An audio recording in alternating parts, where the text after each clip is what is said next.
Hello everybody out there in Flosstube world. This is Vicki, aka the Virginia Stitcher, coming to you with my latest Flosstube update. If you don't know what Flosstube is, I'm always remiss in explaining this, but if you've stumbled across my video, Flosstube is basically a channel where I talk about my cross stitch. So welcome to everybody. It has been quite a while since I've done a video. A lot's happened. I did my WIP Parade last month, and then a couple weeks later I left for StitchCon up in Sharonville, Ohio.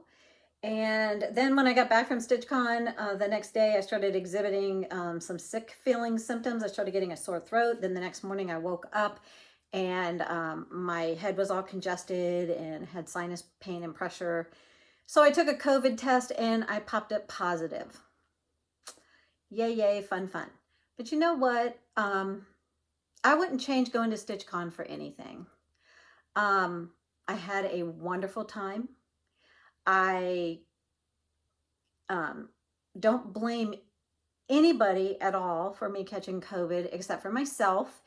If I was nervous about catching COVID, I wouldn't have gone. As a responsible adult, you know you're going to be with 300 other people, at least, along with people that you might be coming in contact during your travel, which I drove by myself, so I didn't fly. I didn't have any symptoms until I got back home, so I didn't know I even had it till I got home. So it is what it is. The people who put on StitchCon, Barbara Hills, the owner of Keepsakes, Stephanie and Pam from Just Keep Stitching, and all of the other wonderful people that are on staff. Barbara Hill's son, Brandon, awesome young man. He checked me out a couple of times when I did my shopping over at the Annex, which I'll talk about in a little while. He was always very pleasant, upbeat, wonderful young man.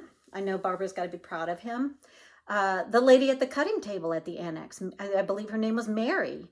The hours and hours and hours that she and the other lady would stand there and cut fabric to sizes for people. All the fabric came in 1 yard pieces. And if you only wanted a quarter of a yard or a half of a yard, they had to cut it and then label it so that you could purchase it. And there was a line wrapped around the Annex when I bought my fabric at the Annex the first time. So I know I stood in line for well over an hour to get my fabric cut. And that lady was standing there cutting, not complaining, not one bit. Awesome people.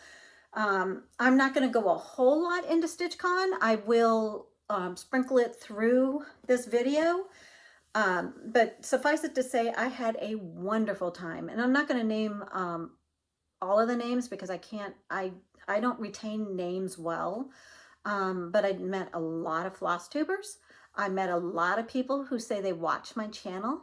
And like I have said, you see me, come up and say hi. I don't bite. I'm actually an extroverted introvert.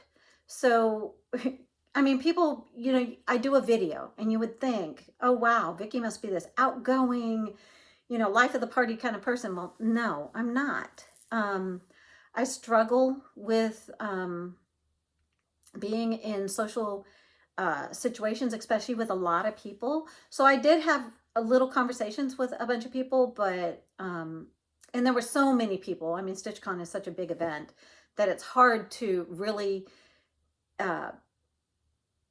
get in really great conversations where you're sitting and talking to that person for hours. Like you're just visiting with that person. Like you could just sit, except for the people maybe at your table. I would visit around the room and talk to different people, or people would come up to me and talk to me. But there were little snippets of conversations here and there. And I enjoyed each and every one.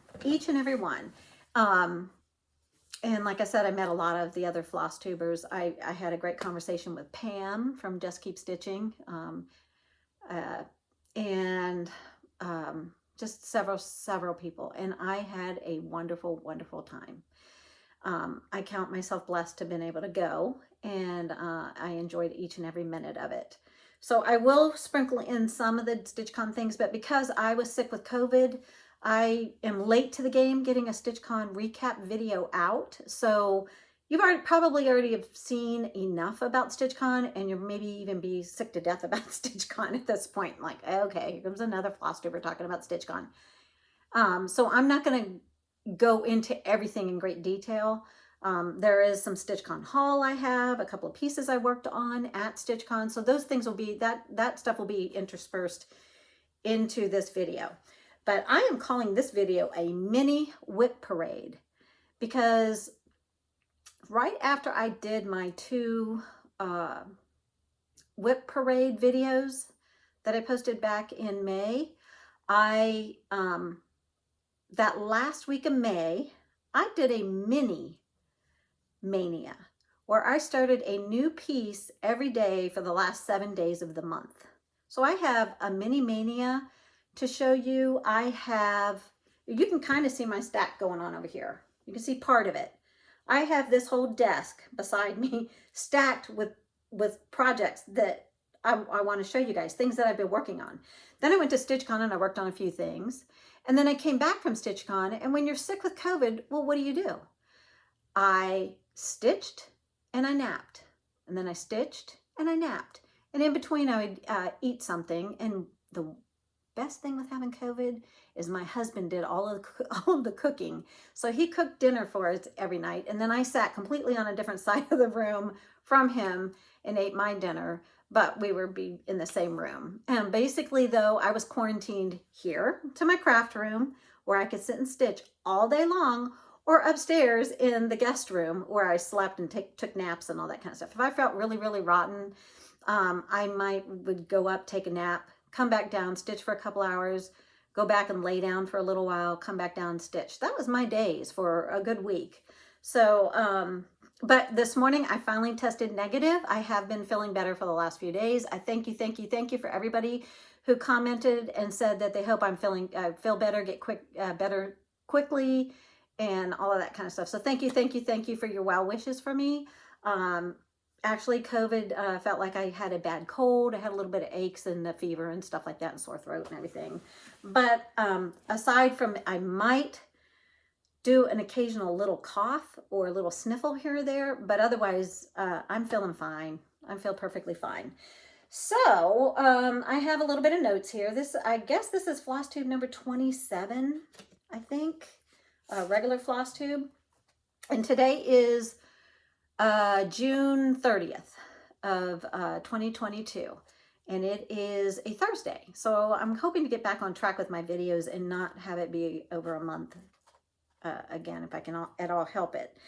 So I want to thank everybody. I thanked everybody for all of your well wishes for me. I also have picked up a lot of subscribers recently, and that's been wonderful. So I'm nearing close to 5,000 subscribers. And when I hit that, I might have to think of some kind of celebration to celebrate you guys. So, get through that. Oh, I wrote myself a little note. I get comments sometimes, that'll say, wow, you get so much done. You must be a fast stitcher and things like that. And it kind of makes me, giggle a little bit because, and then I started thinking of this story of back when I stitched, way back when my girls were little. This was probably when my girls were like maybe about 4 and 7. So my younger daughter, she was about 4 years old, and I was stitching a piece. I can't even remember. I think it might have been a Leisure Arts little leaflet piece of these 2 little girls sitting on having like a teddy bear picnic by the beach side. It looked like some sand dunes around them. And my older daughter has blonde hair and my younger daughter has brunette hair. And the picture has these 2 little girls with like sunbonnets on, little sun hats. And one has blonde hair and the other has brunette hair. And I thought, oh, that looks just so much like my daughter. So I was stitching this piece and my younger daughter comes up to me. Her name's Colleen. And she said, Mommy, what are you doing? And I said, I'm going to stitch this picture for you guys' bedroom. And she looked at it. She goes, oh, I love it. It's pretty. And so she sat there and I'm stitching and she's watching. And I said, do you need something, sweetie? And she said, no, I'm just waiting for you to finish. I had to go, oh, honey, it's not going to be ready anytime soon. It's going to take mommy lots and lots of days to finish this picture. So why don't you go ahead and go play? But you can come back and look at it every now and then. I'll show it to you and see how much I've gotten done, okay? So I laugh when people say I'm a fast stitcher, because to me it seems like, oh my gosh, it takes me forever to finish anything. But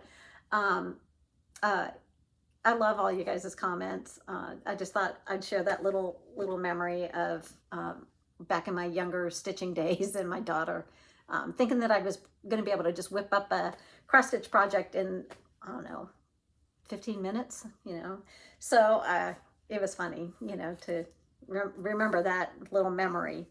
Oh, so while I was at StitchCon, I know I've been telling you guys for almost a year, about a year now, how I had a planned finish and I wanted to ring the bell at StitchCon. And I was doing this piece along with Cindy and Madeline, two friends I met at StitchCon last year. And we all three went to Keepsakes together, and we all three bought this same pattern. And we worked on it, and we said, we started it at StitchCon last year, and we said we wanted to finish it. We decided we wanted to make a goal to have it finished at this StitchCon this year all together and ring the bell. Unfortunately, Maddie at the last minute wasn't able to go to StitchCon, but we kept in contact with her through text. But Cindy and I finished it at StitchCon, and we rang the bell. And that is a Quaker Study by Carriage House Samplings. And you guys, if you've been watching my channel for a while, you have seen this piece grow over the year. So Cindy and I finished it, and Madeline texted us her finish, and then we took a short little video of us ringing the bell and showing our pieces finished, and we sent it to Madeline. So here is my, wait, upside down, of course, my finish on Quaker Study. Ah, I finished it, and it was finished right on time, just right on cue, like I had planned it to be. I decided, instead of all of these little tiny pin stitches, I decided to use beads. I'm gonna bring it in close so you can see. So I attached beads to this piece, and I used a ThreadWorks one color. It's a multicolored, you know, a variegated thread, and I bought this fabric, the thread, and the pattern all at Keepsakes. And then, like I said, we started it at StitchCon last year in 2021 and finished it in StitchCon this year, 2022. So I am so excited to have this done. Now I need to figure out how I want to frame it. If I want to send it off for framing, try to frame it myself. I need to measure it and see what kind of frame I can find for it if I want to try to finish this one by myself. But this one, I was using a ThreadWorks color 1043. So it's ThreadWorks, WORX, ThreadWorks, and it's color 1043. And I thought I might run out of it, so I ended up having to buy a small skein from 123 Stitch to supplement it, but I ended up not needing to use it. So this is what the thread looks like when it's on the skein. This, though, is the small one. The ones I bought at Keepsakes were two larger ones. I think they're about maybe 4 times the size of this one. And all I had left of the two I bought from Keepsakes was, let me grab it out of here, this much. I had this much left. I'm like, oh, I had enough. If I had done all those little pin stitches with thread, I wouldn't have had enough to put all those all over. Or I'd have been, you know, really trying to be very, very sparing with it and to not run out. So I ended up not needing this after all, but for my peace of mind, I had purchased this one small skein. So I have a little bit now left over to work on a different project with that one. And now I can take this bag and reuse it, this bag that I made. And I am all done with this piece. Yay! It took a whole year, but this one's done. So let me set it aside. I don't want to get it all wrinkly. I pressed it a little bit. When I finish my pieces, I try to press them a little so that they are ready pretty much to be framed. And I dropped my little thing on the floor. Okay, and then I had a second finish at StitchCon. I finished this though as they were doing the raffle. It was on I guess Saturday night. They were doing a big raffle, and they were raffling off a quilt. They were making money for like a bookmobile for the schools in that area, so that kids could have books in their hands, their own books that they own. Really nice charity to give to. So they were raffling off a quilt that somebody had made and a bunch of other baskets and things like that, you know, other little gifts. And then they started raffling off a piece of material that was donated by, oh my gosh, I'm trying to think of their names, Married in Stitches. And now I can't, whenever I turn on the camera, of course, my video, I always forget names and titles and all that stuff goes out of my head. Darren and, oh gosh, the two guys. Anyways, they donated a piece of fabric, and so they were auctioning that off. And that went so well, it was going for a while. I think it went for over $600 something. And then the lady who won that bid for that piece of material, it was a yard of fabric. And it's not about the fabric, it's about giving for the kids. She said, keep the fabric, re-auction it, I will donate the money. So they re-auctioned it again. So this was all taking a while, and they raised a lot of money. So while they were doing it, I was finishing the last few stitches on this piece. And so I didn't get a chance to ring the bell, because by the time that all ended, it was time to pack up your stuff and get out of the stitching room, because they were going to close it for the night. It's 10 p.m., time to get out of the convention center. And so, and then the next morning I was busy, you know, saying goodbye to people and all that kind of stuff. So I never rang the bell for this piece. But this one, I gave the pattern away. It's a Plum Street Samplers. It's called Summer Delivery. I gave it away because there was a lady on the next table to me. She came over when I was almost finished with it. And she said, oh, that's so beautiful. She said, this is a piece that I've been wanting to start myself. So I'm going to put this one on I have it on my wish list, or I'm putting it on my wish list, or whatever she said. And I said, if I can finish it here, I will give you my pattern. So I gave her the pattern. So I don't have the pattern, but I have my finished piece. And this one, like I said, is by Plum Street Samplers, and it's called Summer Delivery. I stitched this on a piece of 16 count Aida in the color Country French Summer Rain. Oh, I have it written down. Let me see. Let me look real quick here on my little cheat sheets. Country French Rain, 16 count Aida, with all of the called for DMCs. Originally, I had started this one, and I started the horse, and I had it on like kind of a light beigey kind of fabric, and the horse was blending in too much. He wasn't popping off of the fabric. So I switched to this piece. Love it. Because I wanted to see that horse. He's one of the reasons I really, really, really liked this piece. Oops, I'm getting the window is shining through. Love it. So this one is another one now I can display and put out in my house. So I need to find a frame for that. I'm going to probably get it like a easel back type of frame or something to put this as a tabletop piece for summertime decorating. So those are my two finishes. I had two finishes. Ding, ding, ding, ding, ding. Yay! So I'm so happy for that. Like I said, I stitch on 100 different things, hardly finish anything. So when I get two finishes, I'm quite happy. So now I'm going to go ahead and get into my WIPs. And I told you I did the last week in May, I did a mini mania where I started something new every day the last week in May. So I have 7 new starts from the last week in May. Like I needed more starts. If you saw my WIP parade, you'd be like, Vicki, what the world are you doing? What are you doing, girl? Crazy. Yes, I am. So this was my first start from Mini Mania. This is by Mirabilia, and it's called Venetian Opulence. This one is one that I saw. I go on a small retreat 3 times a year to Ocean City, Maryland with, it's about 30, 40 women. We get together, and it's a closed group. One of the ladies there, her name is Karen, had stitched this and framed this and brought it as her ta-da. That's what we call it. At StitchCon, it's called a brag table. At this event, it's called a ta-da, where you come in and you show all your ta-das. So she brought it, and it was gorgeous because it looks nice here, but just like with most cross stitch, pretty much unless you see it in person, stitched up, the pictures don't do it justice.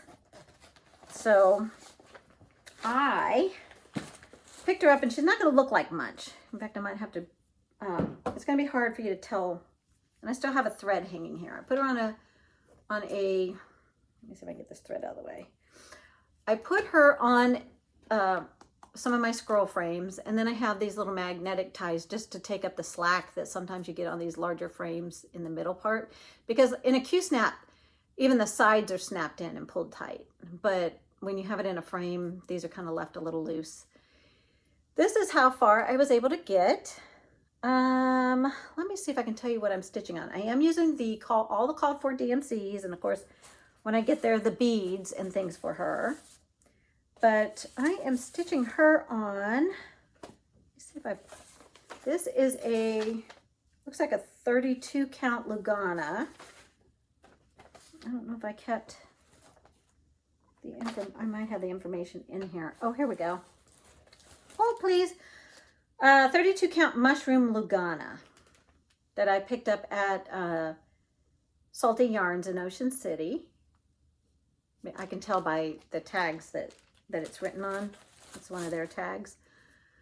And this right here is a fan she's holding. It's part of the fan. And this is just some of the, what do you call it? Kind of like ribbon that's hanging down from her hand. So the fan and just some of these ribbons hanging down. And that's all. So it doesn't really look like much right now. Let me see if I can see what you guys are seeing. But hopefully, one day she will look like Venetian Opulence. So that's how far I got on that one. That was, basically I worked on it a day. I might have picked it up the next morning and worked on it a little bit or something. But I worked on that about a day, and I got that much done. So like I said, she doesn't look like much right now, but one of these days she's going to look like a beautiful Venetian princess. Okay, so the second piece that I worked on in my mania, and my stacks of course are sliding, was another piece that was on my immediate radar. And this one is Die Freitag 1849 by From the Heart Needle Art. And that's what it looks like. Love it. I love it. It's a very feminine, pretty piece. Pretty old sampler. And I am stitching it on a piece of Bestitch Me fabric called Coconut Shell. And it is a 32 count Lugana. And like I said, I only got one day's work on it. So there's not a whole lot. Let me go ahead and fold this over to make sure you don't see through the fabric, since there's not much there. And that's my start. That was my start for my day 2 on my mini mania. So love it. Love it, love it, love it. Let me just kind of quickly shove it in the bag. So I am using, am I using all the called for threads? I think I am for this one. And like I said, that's that piece of fabric from Bestitch Me. Then my third day of my mini mania, I started working on Heartstring Sampleries Coffee Quaker. This is the piece that I couldn't find the maple syrup color by, is it Gentle Arts? Yeah, Gentle Arts maple syrup. And I was kindly gifted the maple syrup. So I was able to start on this one. I knew this one was going to be on my immediate radar. This piece, for some reason, to me screams fall, because I guess the colors looks very fallish, autumnal. I am stitching this one on, oh, this is the one that was the Linen Ada that I picked up at the Steel City Stitchers retreat. And I thought, how interesting. So it's kind of scratchy, if you can hear that. It's got a piece of thread hanging on it. Interesting kind of linen Aida. And I have, it goes this direction, this much. It was a one-day start. And I got that much done. So I was able to get this partial one finished because this is the edge, and then get started on that one. I am using this linen Aida. I think it's just kind of like a raw. It doesn't have a color name. And I am using all of the called for. Like I said, I was able to find all of them except for the maple syrup, and then I was gifted the maple syrup. So I have all of the called for. And this piece is it's called on my WIP Go for this month. So I'm hoping to get some more work done on this one. That one's going to be on my WIP Go. And then my next piece, day 4? I think this is day 4. And this one I worked on one day. And it's by the Scarlet House, and it's called the Floral Motif Sampler. And it looks like this. And I've seen so many people stitch this one on Instagram and stuff. This one, the first I saw it was Brenda from Brenda and the Cereal Starter on Flosstube. Brenda was stitching this piece and loved it and finished it, and it's beautiful. And so several other people were stitching it. So I said, me too. Why not? And I am stitching this one on. It's by Picture This Plus. The color is Wren, W-R-E-N, and it is 28 count Lugana. And the color Wren by Picture This Plus. And it's only a one-day start. So I have to find my start here. Go ahead and just fold it in half. And there you go. That was my one-day start. That's what I got done. Love it. So I was able to get a little bit of that corner of the border in and the first floral motif. And this one's going to be a decent sized piece of fabric. It's a decent sized sampler. So I needed a decent sized piece of fabric for this one. And then on day 5 of my mini mania, I worked on this is Hello by Liz Matthews, and it's called My Home in the Garden. It looks like this. One of the people I met at StitchCon was Colette Kingsley, the Highway Stitcher on Flosstube. And she is heading up a stitch along for this, but they started this months ago. So they're way ahead. They're already at least halfway through this sampler. But I kept seeing it every time she would show it, or Brenda Handwork Maniac, who's in the SAL also, who I also met at StitchCon. I kept seeing their progress, and I thought, that is so pretty. So I decided to go ahead and this made it to my immediate radar and needed to get started. So My Home in the Garden by Liz Matthews. Hello from Liz Matthews. And actually, I met Liz Matthews last year at StitchCon. I think she was at Weekend A this year, and I've attended Weekend B both years. So this is on, I know it's an even weave. It looks like it's I think it's a piece that I picked up from In Stitches in Alexandria, and it's just an off-white, like an antique white. I want to say it's 32 count Lugana, and that's my start. That was a day and maybe a half. I might have picked it up and worked on it a little bit more after my day on that. I was thinking about bringing this one to StitchCon to stitch on, and then I thought, nah. I had so many options that this one ended up not making the cut to go to StitchCon, because like you only need to take at the most a few pieces. You don't get a lot of stitching done generally. Too much talking and shopping and everything else. And then my day 6 start for my mini mania was by the Scarlet House, And it's called Isabella Jackson 1829. Looks like this. If I hold for the picture to be straight, it looks like that. Try to get the glare off. And I am using the called for silks for this one. It is charted in Belle Soie with a DMC conversion, but I decided to go ahead and do this one in the silks because there weren't as many colors. I think there's only 8 colors in this one. So I am using the Belle Soies, and I'm stitching this one on. It looks like a 32 count Lugana. This is, what color is this? Let me see if I can find it. Oh, here we go. 28 count Ale Lugana by Picture This Plus. And it looks like I might have worked on this maybe 2 days. I might have picked it up another day after my day start. Either that or I had a good day of being able to sit and stitch on this one. This is my start. I'm trying to see what you guys can see. Making sure I got it all in there. Love it. I love the Belle Soies. I love silks.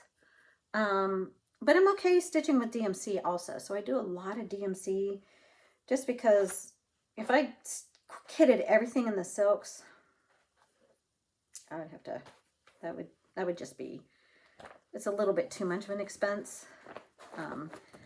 So I pick and choose, excuse me, I dropped stuff on the floor. I pick and choose which ones I want to stitch in silk. And this one, because it only had 8 different colors, I thought, why not? I can do silks on that one. And then this last one for my Stitch Mania week, my mini mania.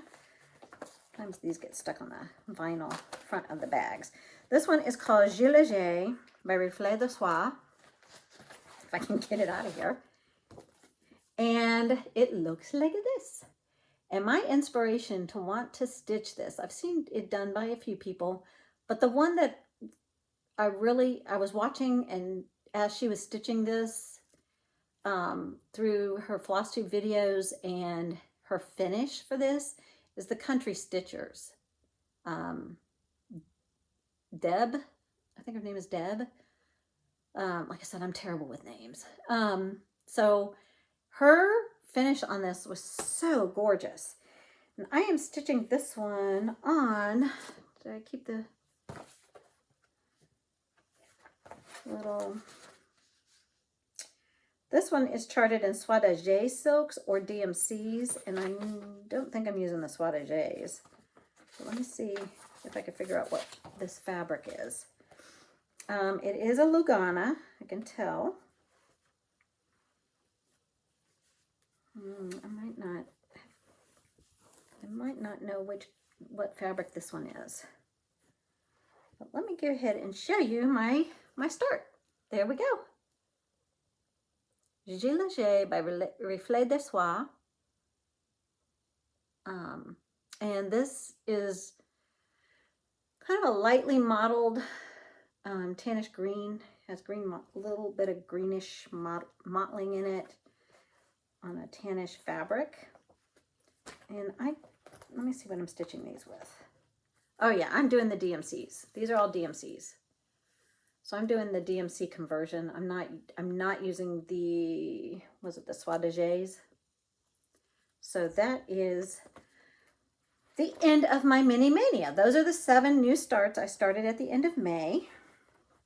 So now I need to pull these out some and get some more progress on these. So these will be worked into my stitching rotation. Okay, so after my mini mania, then I started stitching on a lot of other things. I've still got 2 huge stacks here. Like I said, this is a mini WIP Parade, basically. This first piece, this one is a stitch along I am doing with Lindsay. She is Blushing Pink Stitches on Instagram and Flosstube. If you haven't checked her out, check her out. She's over in the UK, and she does some really, really nice stitching.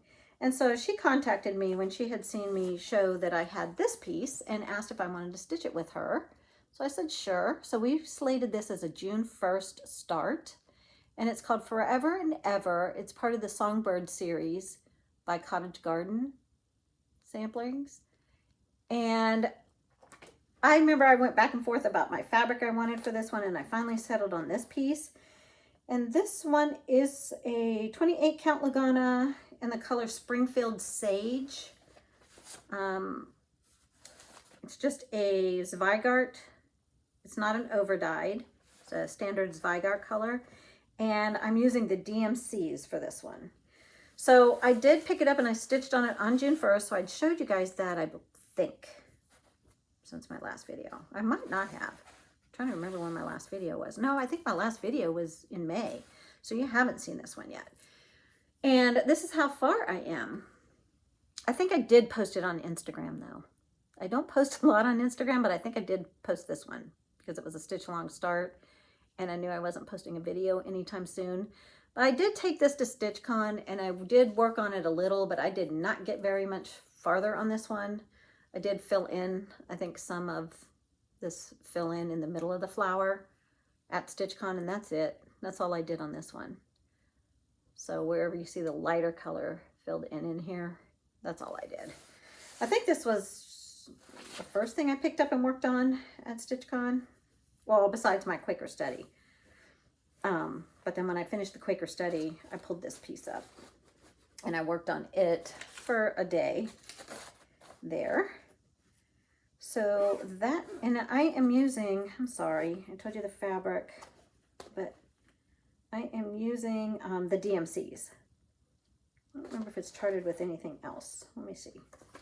It is charted either Weeks Dye Works or it has an alternate conversion to DMCs, and I'm using the DMCs for this one. I think Lindsay's using the overdyes on hers, and of course her fabric's a different fabric. And then I had a July 4th start. So on June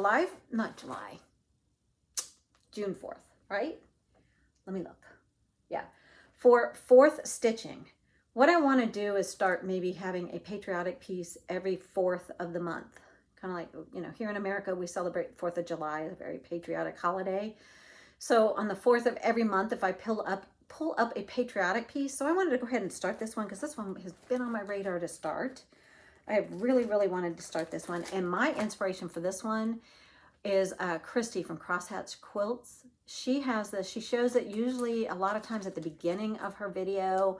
When she does this little montage, this little video montage, you see it. It's on her wall. And sometimes it's on the wall in her stitching room. You can see it behind her when she's doing her videos. Or she'll show her patriotic wall. It looks like in the entryway to her house. And she'll have it up on the wall there. And it is gorgeous. And that is Plum Street Samplers, Liberty's Welcome. It looks like this. And that is a big house and lots of grass. This is a big piece and it is gorgeous. So I am stitching this one. It looks like it's got NPIs or DMCs, and I am stitching it, instead of the silks, I'm using the DMCs for this one. Oh, but I did make, never mind, lied about that. I did one of my fancy dancy little conversions. I think I pulled from Stash, which I do a lot. When I was kitting this one, I pulled from Stash. So those are all my conversions. That's all my chicken scratch. So I am using a lot of things that I picked myself. So, oh, in fact, I'm going to tell you something I was doing at StitchCon. I stitched on this also at StitchCon, but I started it on June 4th. So these are all my threads. I have all these gorgeous, beautiful colors. Red, whites, blues, greens. This one is being stitched on a piece of Lugana. Where would I have put the information of what I'm stitching it on? Oh, here we go. It is a 32 count Lugana in the color taupe. And I stitched on it on June 4th. And I stitched on it, I think a couple more days after that. I think I stitched on it for 3 or 4 days before I went to StitchCon. And then I picked it up and I stitched on it one day at StitchCon. Because what I had done, let me show you, is these. This is where I am. Lovely, lovely, lovely. love it.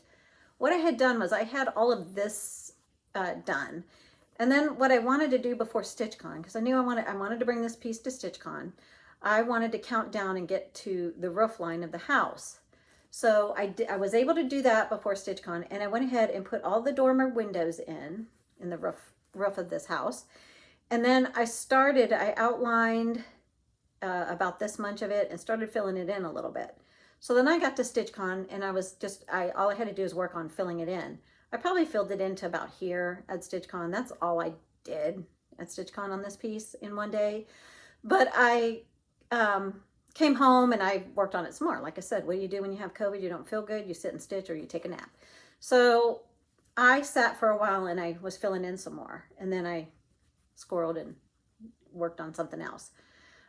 So I'm getting there on filling in this house. Now the color that I converted the roof color to is a Victorian motto color called Shades of Gray. And you see how it has lots of variegation in it? I only have, Victorian mottos come in 20 yard skeins. So 20 yards is equivalent to 4 skeins of an overdyed that are 5 yard skeins. So I was filling it in with my Shades of Gray. Shades of Steel. I'm sorry. Shades of Steel by Victorian Motto. And I started getting worried, like, what if I don't have enough? And I get to this much left of the roof and I run out of thread. I'm going to be sunk because I don't have a color like this in my stash. I wouldn't know, I wouldn't want the roof to look all funny. So what I started doing at StitchCon, what did I do with my bag? Oh, it's on my lap. I'm going to blame it on COVID brain. That's what I'm going to do. Everything from now on is going to be on COVID. Why not? Because it's not me. I went in I have the DMC chart, the one that has the threads chart. I wish I would have got it out to show you, but you might have seen it already. Most of you probably have. That I can look at and see what colors look like. So I was holding my skein against different grayish colors on that chart, trying to figure out what gray closely matches the gray in this. But it also has variegations. It has a lighter gray, a darker gray, and it also looks a little bit like a faintly dusty plum color in there, little purple looking. So when I was looking at my DMC chart, where's my other one? I pulled out these 2 DMC colors, look like they would match as some of the coloring in that floss. And it is DMC number 4 and 28. So these are 2 of the newer DMC colors. So one is a gray and one is kind of a dusty plum. Okay. So what I started doing a little bit while I was at StitchCon, I was like stitching kind of crazy on it. But see that? See how that looks like those 2 colors could blend in to this. So what I was doing to supplement this thread was I would take a strand of the gray, the number 4, and a strand of my overdyed, and I'd randomly stitch around in an area inside that roof line that I had outlined. And then I would take a strand of 28, is that what this one is? 28, the purplish one, and a strand of this, and randomly stitch around in that same area. And then I would go and fill it in with 2 strands of my overdyed, the rest of it. And so I did that through, it meant it taking a little bit longer. Instead of going row by row by row by row, I was kind of filling in and moving around a little bit in that section. But what I stitched at StitchCon, let me stand up so I can get close, was this section right in here is where I was randomly putting in some of that DMC with the overdyed thread. And look how you can't tell, I can't, that I used any DMC in there, because it just kind of blends in with all of the other grayishy colors in my overdyed. So if you ever find yourself where you're like, I don't know if I'm going to have enough. And the problem with Victorian Motto, I love Victorian Motto floss. I don't have a problem with it. But you can order it off of Etsy, and you can order it in like packs. You can't just go and say, I want to order 2 skeins of shades of steel. It just got sent to me in a pack a long time ago. So I, like this blue, sometimes I might have 2 because it was in 2 different packs, 2 different monthly things that I got a long time ago. But most of them I have 1 skein of it. It is 20 yards, so generally it should be enough for a project. But sometimes when you have a big, huge area, I'm thinking, I don't know if that's going to be enough. And I just wanted to make sure. Because there are other places that this gray will be used if I have plenty, which it looks like I will. But I was getting a little nervous there, so I was supplementing with putting some DMCs in with it, and it worked out quite fine. It helped blend it all together, and I could not tell that I was blending in different threads. So that is just a trick that I've used, and it worked. So something that maybe you guys could think of if you ever run into that bind. Now, another piece that I was working on was my One Nation piece, and this is by Bygone Stitches. And it looks like this. It's the one that's the big flag with the names of all of the states in the order that they joined the Union, and the big star filled. And this is the one that I'm trying to stitch a star and a state a week so that I can get this done in about a year. I am giving myself a little leeway. I was out of town. I took this to StitchCon because I am on the road that has the state Ohio, and my plan was to stitch in Ohio. I thought that would just be cool. I don't know, I'm geeky that way, but I didn't get a chance to. This is one piece that I took and I did not touch at StitchCon. But this one I am stitching on a piece of 28 count Lugana by Seraphim in the color Haunted. And this is a piece of fabric that I picked up at the Steel City Stitchers Retreat. I have people also comment and ask me, where do I find my fabrics? And there's no one place. So that's why I try to kind of tell you where I've picked up things. A lot of times it's at retreats, at local needlework shops, if I'm in an area and that needlework shop is there, like in Stitches in Alexandria, or when I go to Ocean City and I shop at Salty Yarns, I pick up fabric. StitchCon, I picked up a bunch of fabric.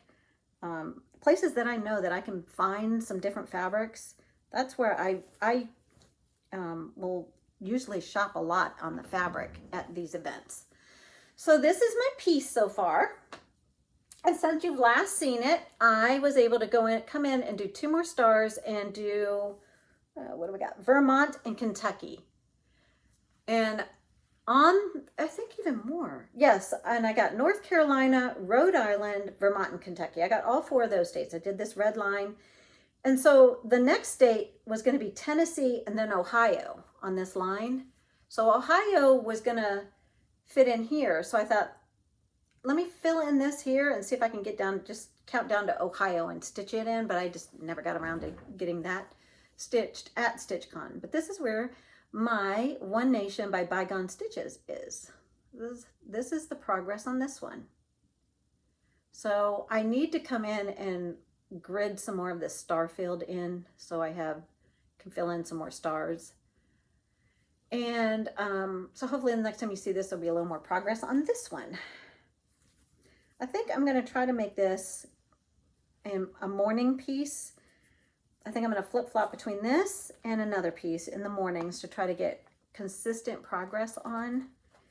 And I'll go over that in my plans towards the end of the video. Because I got plans.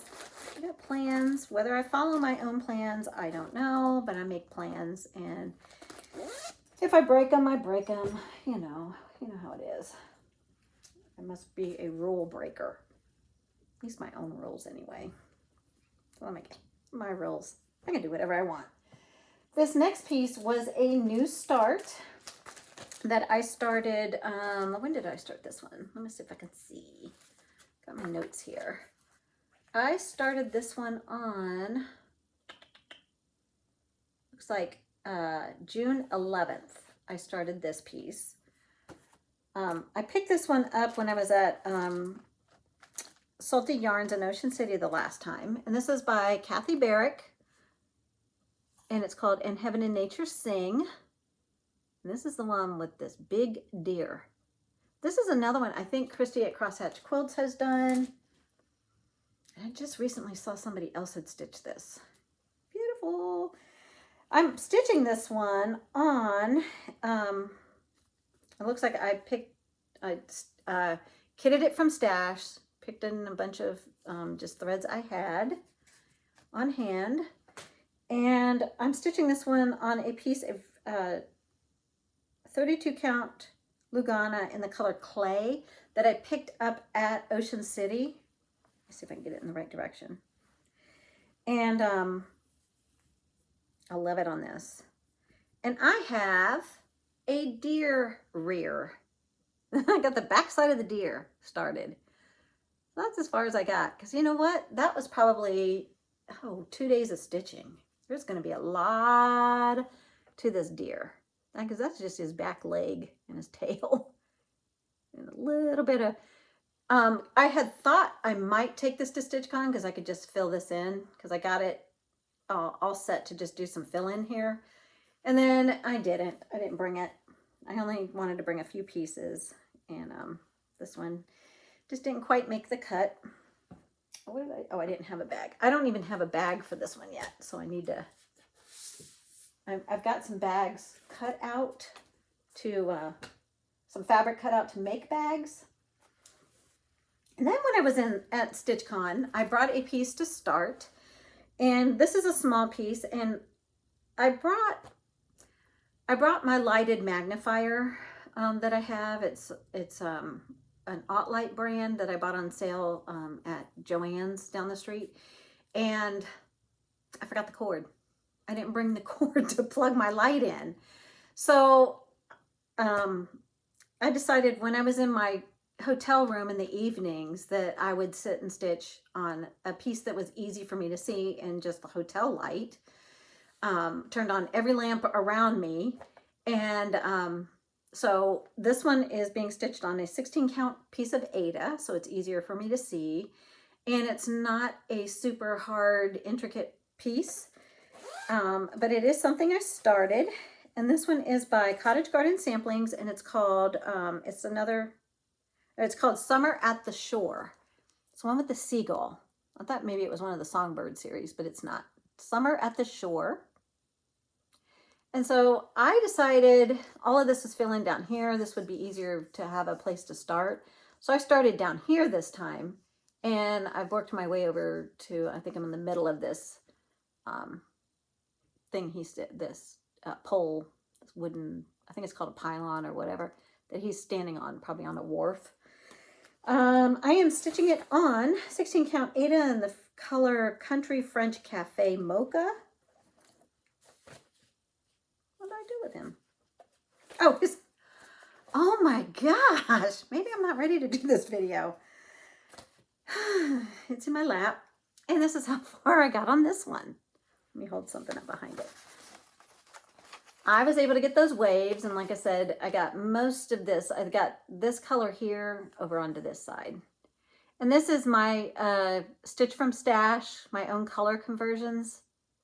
So I just picked out some threads that I thought would work. So this is how far I was able to get on Summer at the Shore. And like I said, I was stitching on it in my hotel room at StitchCon. So that much was what I was able to get done in the evenings before I'd get really tired and go to bed. I have to kind of unwind before I go to bed. I can't just come home from somewhere and just jump right into bed and go to sleep. I have to kind of have a little downtime. So even if it's just an hour, 45 minutes, I need it. I've noticed that's just something that I've always had to do. So this next piece is a piece that I started when I got home from StitchCon. and I was not feeling well, and I was quarantined to my craft room. It's like, what else do you do but start some more stuff? I worked a little bit, like I said, on that deer, and then I pulled up this piece, and this is called Summer by the Cricket Collection. Looks like this.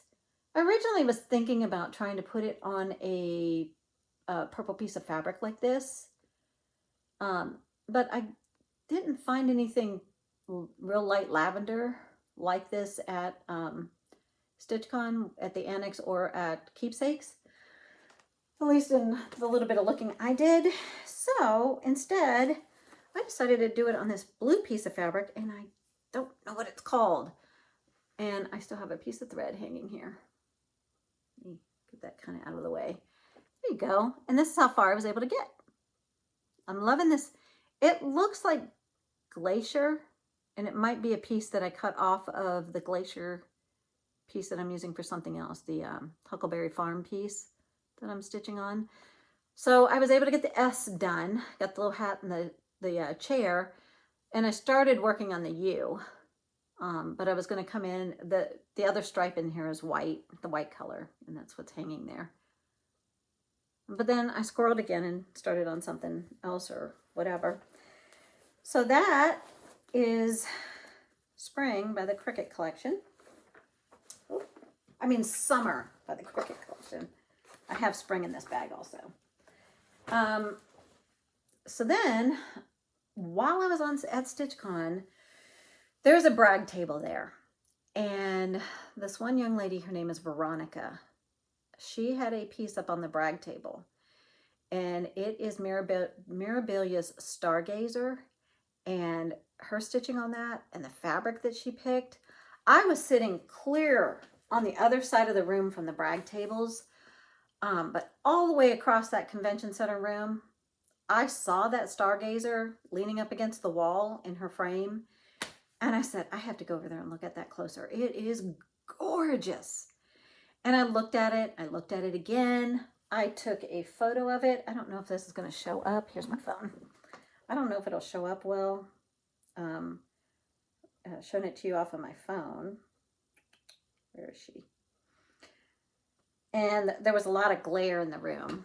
But this was her Stargazer. And I loved her on that dark fabric. And I found a piece of dark fabric at StitchCon, not as gorgeous as this piece. I couldn't find anything quite like this one. But I did find a piece of Jody from the Steel City Stitchers piece that is beautiful. Doesn't quite look like that one. But this was the closest I could find. And I started her after I got back from StitchCon. Like I said, I wasn't feeling well and I was quarantined from my craft room. So I started on her. Stargazer by Mirabilia. And they have her on a tan fabric, which she looks pretty on that. But I'll tell you what, that on that dark fabric was beautiful. And this is a piece of 32 count Lagana, and it's by the Steel City Stitchers. It's by Jody Favish. She doesn't name her fabric, but this is how much I was able to get done. So this is what I've got so far.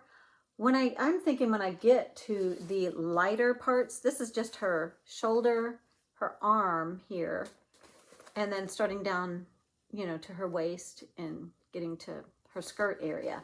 But I'm thinking when I get to all of this lighter bluish color, all of that should pop really pretty off of this fabric. So that was another new start that I did. I don't know how, I might have got 10, 12 new starts since my WIP Parade.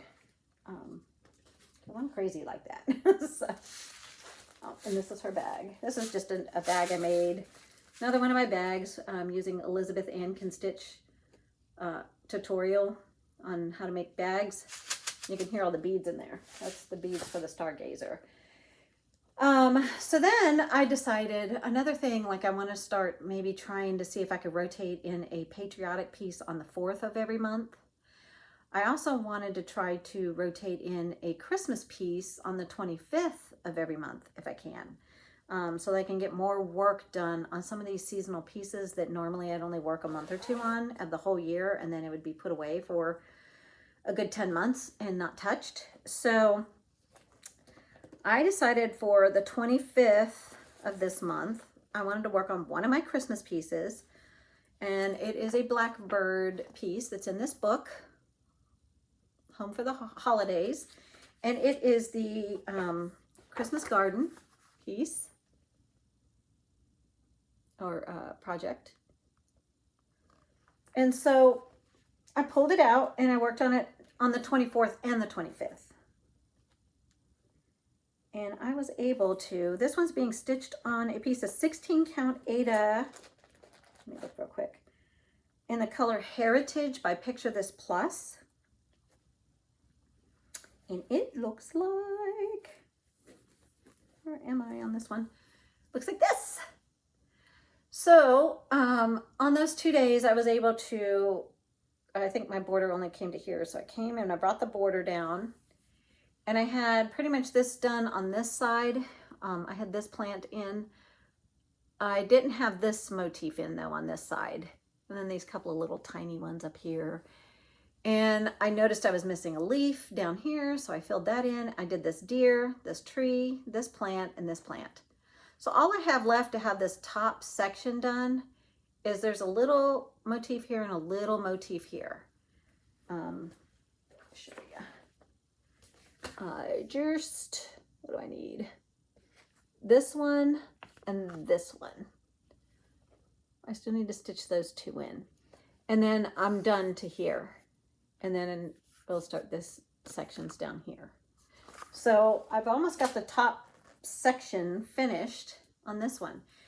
This is another one that I was starting to look at and realizing when I was putting this border in, it's a lot of there's only four different colors in this pattern. There's a brown, a gold, a red, and a green. And I did my own color conversions and didn't do the called for because I was stitching from stash. I was kidding from stash. So when I was sitting there working on this border and bringing it down, I realized how much of this green and this red I was using. And another one where I was getting nervous that I might run out, and what would I do if I did? Let me get the colors out of here. So I wrote my conversions down on a little piece of paper in the book, clipped it to the page in the book. And on the red and the green, I looked and I had a few skeins. What I'm using is Cherry Cobbler by Classic Colorworks. So using the Cherry Cobbler by Classic Colorworks. And I had one more in my stash in the closet, but it was a little bit darker color variation in it. So these are my, so I put them all together so that I could blend that darker one in with the lighter ones. So I could, you know, use a strand from one and a strand from another. Can't quite see on the camera that there are darker and lighter pieces probably. It's probably not picking it up as well as I can see in person. But I thought, I still don't know if this is going to be enough for the whole rest of that because there's a lot of red and a lot of green in the piece. So I looked in my stash some more and I found I had this, the next closest to the color was this Victorian Motto Wood Rose color that I had. Kind of matched some of the darker color variations in this one. So if I put them together, you can kind of see there's a little lighter and a little darker, but they're pretty much close to the same because there are variations a little bit in this Classic Colorworks piece. So what I started doing to extend and have plenty of red, make sure I have plenty of red and not run out. I'm losing things on my lap. I started taking and using maybe the Classic Colorworks one for here, here, here, here, and here, and then picking up the Victorian Motto one and putting it in this one, this one, this one, and this one, and just kind of jumping around and filling it in with different colors. And even here on these plants, these two here are done with one thread, and this one up here is done with the other one. And then same down here, up here. So they blend well together, because that's the beauty of, you can flub it a little bit more with the over dyed threads, because of the fact that it's not one solid complete color shade all the way through the thread. There are variations going on. So I was able to do that with that, and also the green. So on the green one, I went into my stash, because there again, I was like, I don't know if I'm gonna have enough of the green. So I pulled up, the green I had was this bronzed green from Victorian Motto. And I'm using some of it in a different pattern. So I was thinking, this I don't think is going to be enough. I think I'm going to run out, because that's all I have left. And I still have 2/3 of the project still to go. So I went in my DMCs, went to my color card again, looked at what this color looked like, and I picked up 2 DMC colors, like I did with that Shades of Steel from my Liberty's Welcome roof line. I picked up these 2 colors. One is more yellowy, one is more cooler, but mixed together, they mixed together pretty well with this one. So same thing. Sometimes I'm taking one each of these, one each of this color and this color, which are DMCs, wrote it down, DMC 730 and 936. So when I take one strand of each of these and put them together, they look very, very similar to the bronzed green that I'm using in the overdyes. Pick up my stuff. And I'll show you on my green. I can't see there's a noticeable difference, and I don't think you can either on camera here. So I was doing it here for this tree here, and then some of this border. So, and the little bit of greens, you know, all in there. Some of it's done with the Victorian Motto color, and some of it's done with the DMC blended color that I came up with. And it all blends, all looks the same. So there again, that was another place where I had to be able to extend my color that I had, because I didn't want to wait till I got to the very end and then stitching everything with whatever I came up to that would be close enough and look fairly close. I figure if I intersperse it in all the way through the sampler, it's going to all look like it blends, and it's not, you're not going to be able to tell the difference. So I have a couple of different greens and a couple of different reds that I'm interspersing all through it, and it's working. So that is how I'm tackling that project. And so my plan going forward is going to be trying to pick up a Christmas piece on the 25th of every month when I can. Okay, this next piece that I started working on was a restart. In my WIP Parade, I showed you that I was working on Pandemic by Long Dog Samplers. Let's see if I can find the picture and not the chart. And it looks like this. It's a really big piece. And I was doing it with a variegated DMC purple color, number 52. And I was stitching along on this. This was one of my very first pieces I started when I started back into stitching, and the very first time I ever tried to use a variegated floss. And I was using a piece of Ada that I picked up that comes in the long tube. I think it's Artiste brand from at Hobby Lobby. And I was using that DMC, and I showed you I got this much done on Pandemic. And the whole time I've been stitching on it, everything's falling off my lap. I just kept questioning myself. Well, one of the things I didn't like is I did this. So I was like, well, I could frog that out, that dark there, because it's so stark of a jump in colors going along light, light, light, light, light, dark, you know. Didn't like that. I felt like some of the purple parts were kind of getting lost on it. This Ada has a little bit bigger holes to me. When I'm stitching on it, it's an off-white, like a ivory Ada.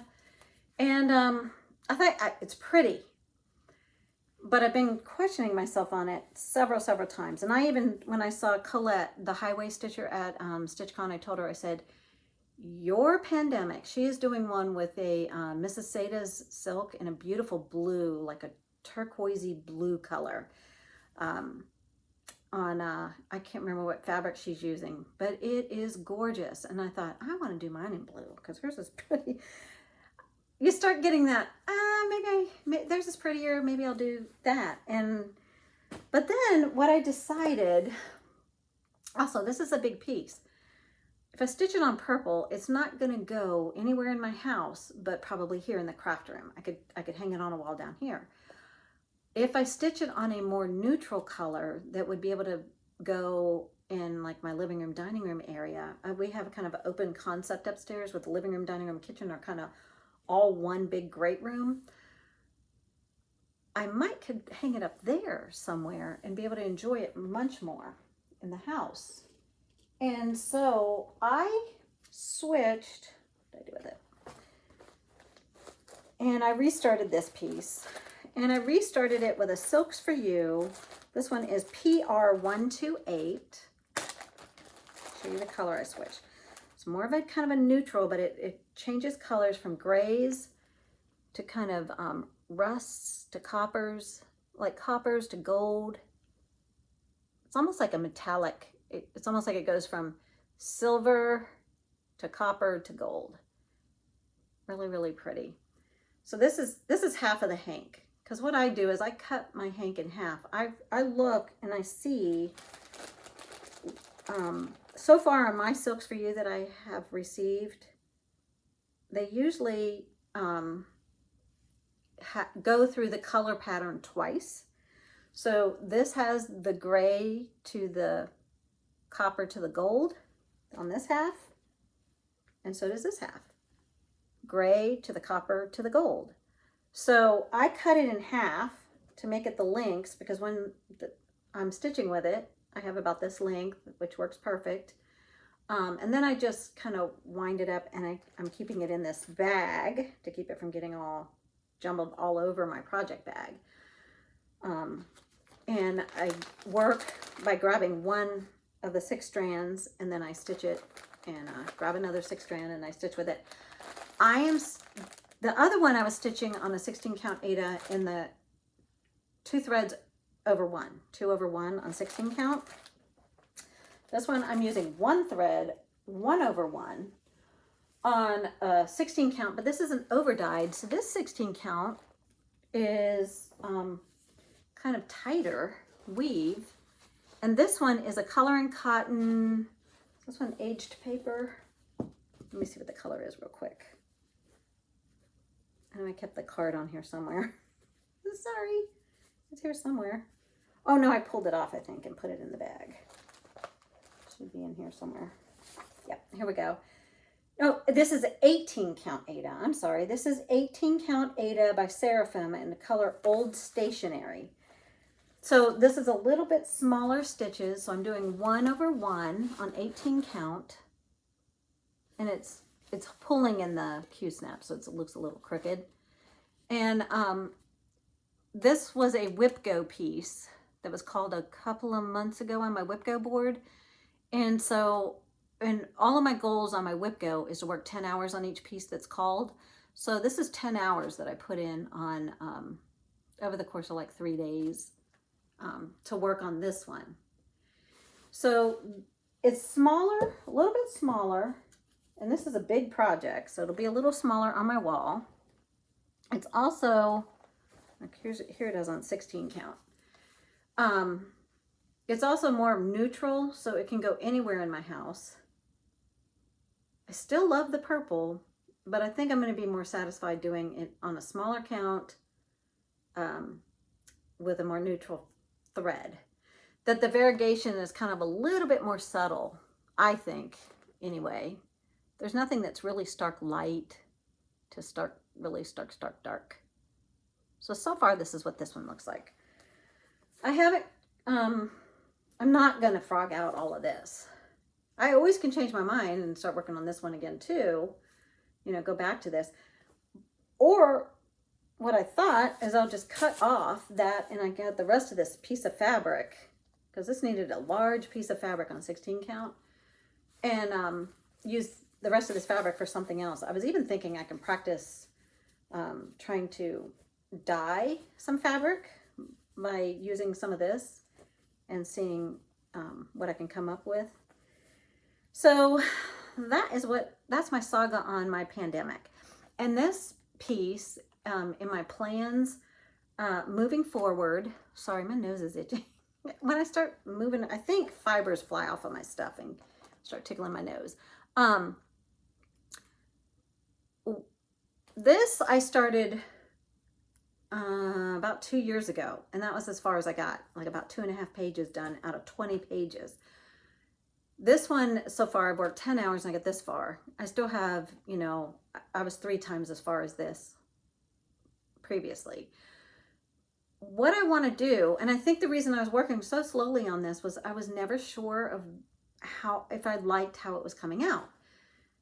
I think I'm much more satisfied with this.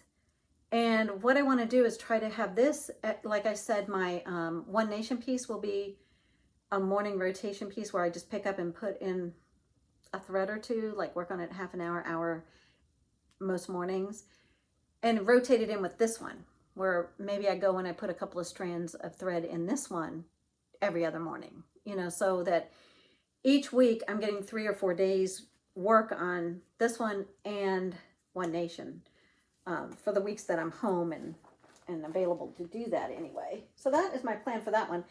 And I've planned it out. If I could get 4 pages done on that one by the end of this year, because I have half of this year left, that leaves 16 pages. And if I do 8 pages next year and 8 pages in 2024, so in 2023 and in 2024, I could potentially have this one finished by the end of 2024. And that's kind of my goal. If I can have that one finished by then, we will see, because that's a long way off. That's a lot of stitching between here and there. So my next piece that I was working on, oh yeah, another thing I want to do in my rotation is I want to start, I've done this, I've slated it in the months of July and August. I'm going to see how it goes. So I'm going to start doing Mira Mondays. A few other floss tubers do it. I think Cross by Floss. I don't think Janet Jabber, she does a different day of the week, I think, on hers, because she does Mill Hill Mondays. But anyways, I know Cross by Floss and maybe Fiber Arts Amy, there's a couple of them out there that do a Mira Monday. So I thought, good idea. So I pulled out for this past Monday my Autumn Queen from Mirabilia. She looks like this. She's my beautiful gift I received from some lovely people.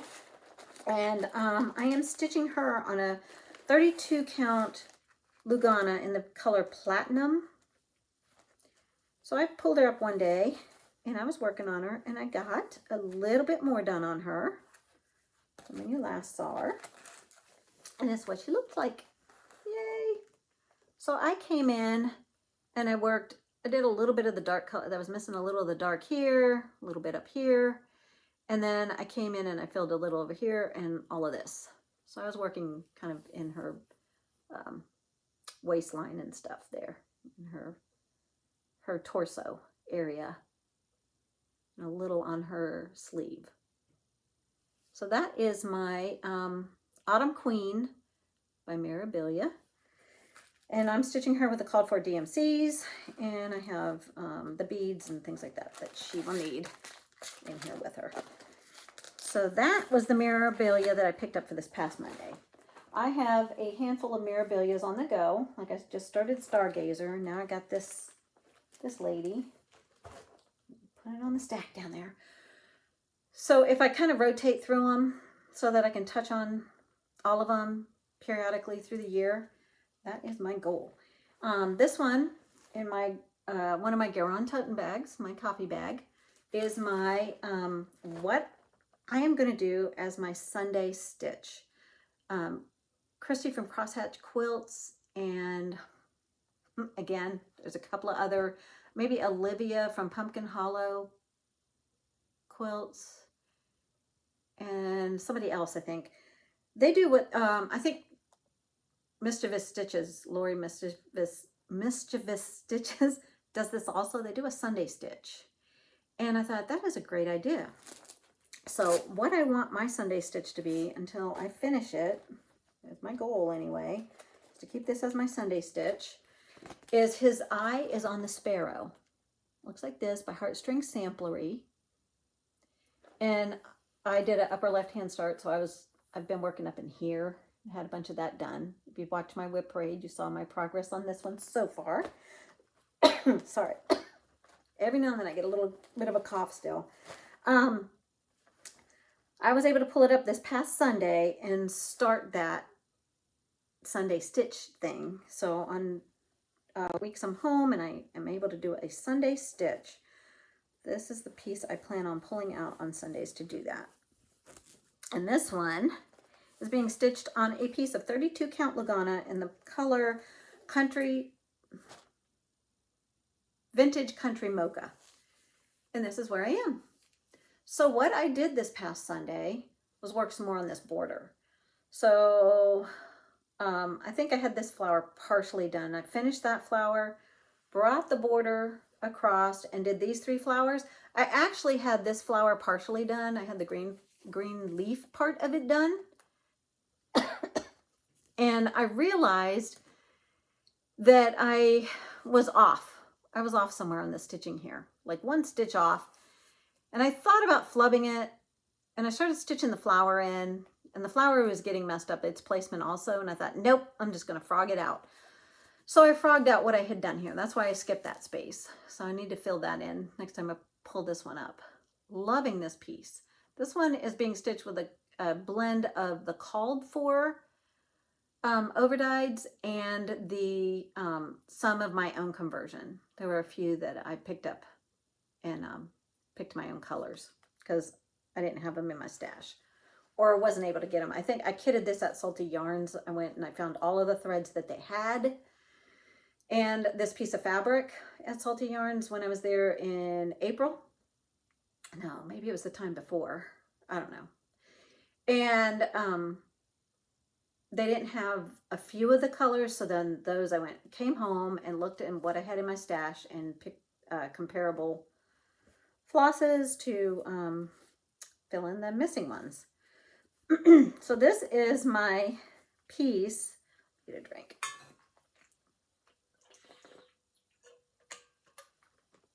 Sorry about that.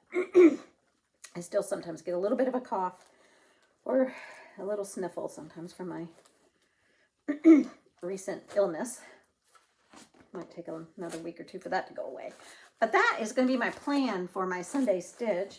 And then, here we go. I'm not done yet. I told you it's going to be like a mini WIP Parade. The next piece I worked on, and this is one that, it's a Hawk Run Hollow. It's one that I had started and I was doing it. I didn't keep that piece in here. I was doing it on a piece of fabric, a piece of Aida, 16 count Aida, the same as like the Pandemic is on, that I bought in the long sleeve at Hobby Lobby, and then I tried to coffee and tea dye it. The piece that I'm doing Shores of Hawk Run Hollow on is a coffee tea dyed piece of that same type of fabric. But that first time I coffee tea dyed, I did a great job. I liked how it came out. And so my Shores of Hawk Run Hollow, I like the piece of fabric. The second piece that I tried to coffee and tea dye, I didn't do as well. Part of the problem was you have to be very careful. And I know I was following Priscilla and Chelsea, the Real Housewives of Cross Stitch, their tutorial on coffee and tea dyeing fabric. They warn, be careful. Do not break open your tea bags. Well, in dunking the fabric in and kind of trying to mush it down in there and stuff like that, with the tea bags in there soaking in that boiling water for so long, 1 or 2 of my tea bags broke open. So the tea leaves got on my fabric and then they left. I thought, well, when it's dry, I can try to shake off all of the tea leaves, the little tiny pieces of tea leaves that are on the fabric still, and things like that. And excuse me. So it didn't quite work. I had some kind of like weird splotches on it. I didn't like how it quite looked, but I talked myself into using the piece of fabric anyway, because I thought hawk run hollows are pretty densely stitched. It might cover up those splotches and it won't matter. So I started and I stitched on it, and I got block number 1 done on this Village of Hawk Run hollow piece.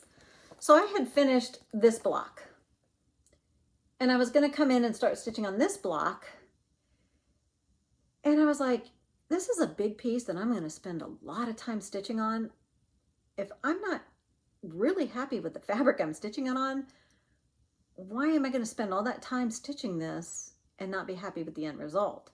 Because where some of the big blotches were kind of like right in here, right in the middle of the piece of fabric. And I thought, I'm afraid I won't be happy with the end result. So I started it over. And all I've done on this one, this is a goal I want to try to do. I have 5 hawk run hollows altogether. One of them's my map of hawk run. So it's not one that's gridded in little squares like these. Most of them come in like, 12 square grids like this. And, the ones like Halloween and Shores have the middle block as one big block, but it's still, like this, where it's gridded into squares. I thought, what I want to do, so I can jump around on the pattern if I want to, instead of, I don't want to stitch this block again right now, because I just did that one. Maybe I want to jump down to this block, or this block, or even all the way down here and start doing this full coverage block. Get it knocked out. Who knows?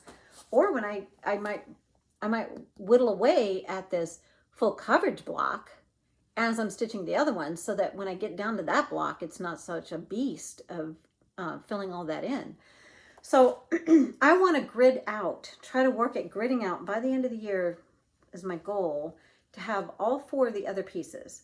My Village, this one, my Christmas at Hawk Run, my Shores of Hawk Run, and my Halloween at Hawk Run.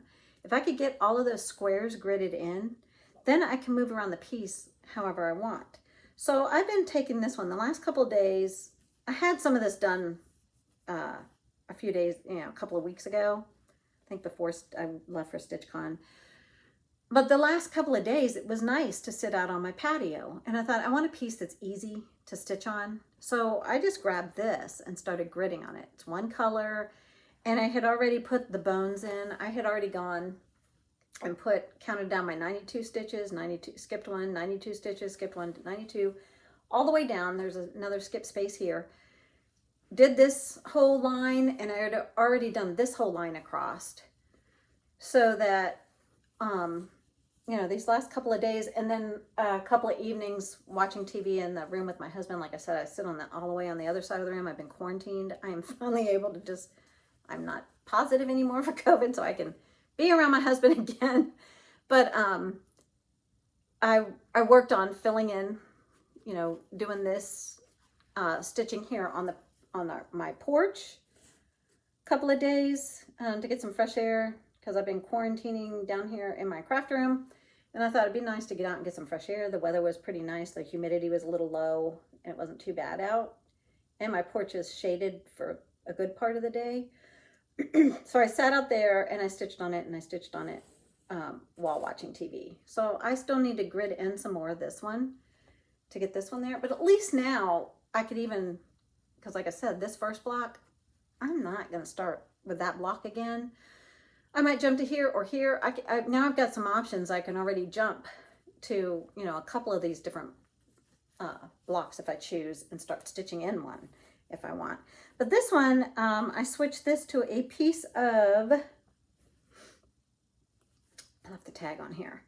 This is a color and cotton 16 count Aida in the color aged paper. So it has very, very, very slight modeling. It's kind of like coffee tea dyed, where it's a brownish color, but it does have tea leaf splotches all over it. that I didn't like. And then a couple of places where I baked that one, it was just like a real ugly, like one brown streak right through a middle of one part of it. And I just didn't like the way I did that one. So this is some easy stitching for me to just grid out and work on this one. So I was doing that one the last couple of days, just kind of working away at that. And then this last piece, I think this is the last one of my things I've been working on for the past month since I last checked in with you guys. This is another WIP piece, and like I said, all my WIP calls are to work 10 hours. I've gotten 5 hours on that yesterday and this morning, and this is by Stitches Through the Years Little Things sampler. It looks like this right here. These are a couple of little close-ups of, but pretty much is the whole piece right there. This one I'm stitching in a bunch of overdyes, and there's one DMC. Some of the overdyes are my conversion, because there again, I was kidding from stash. Went through some of the colors that I had. I'm stitching this one on a piece of 28 count Lugana in the color Mushroom. And I picked it up, and like I said, I worked 5 hours more on it so far. So I got 5 more hours for my WIP goal. So maybe I'll knock that out later today, hopefully, and I'll have another WIP go. I'm behind on my WIP go, but here I am. So what I did in that few hours was I came up and was working on the border up at the top. So I had, let me try to get a hold of this. I had this flower partially done. So all of this was already put in, and all of the center part so far. But I came and I extended the border line, and then I came and I started filling in the flowers. And that's what I was working on for those 5 hours. These empty spaces right here, and there's empty spaces in the middle of these, that's all satin stitches. And then the wording is all 1/1 stitching. I'm stitching this 2/2 on 28 count, but the letters are 1/1. So that's why I'm stitching this one on a Lugana instead of an Ada. And I like the colors in this. They're nice and soft. I think when I finish this one, this will look nice in my bedroom. So that's my plan for that one whenever I get it done. This might be a nice one for the bedroom. And that, I believe, finishes everything I've been working on for the past month. Started a bunch of things, restarted, finished. I've been a busy little beaver. Like I said, busy little bee. When you're sick with COVID and you're quarantined, even I didn't feel good for, I don't know, 4 or 5 days after I got home from StitchCon. And then the last 4 or 5 days, I felt better, a lot better, felt pretty normal, but I still tested positive. So I still had a quarantine. So I had to, excuse me, let me pick up all this mess on the floor. So I still had to quarantine. I still haven't gone anywhere. I just retested myself this morning and came up negative. But I wanted to film this video. I wanted to get this done for you guys and for me, because I have so much. This is going to be a long video because I've got so much to share with you guys. And let me look at my list here. So the next thing I wanted to do was go over my gifts and haul. The first thing I want to go over is, because I got this a while back. I probably got this a month ago, probably right after my last regular video.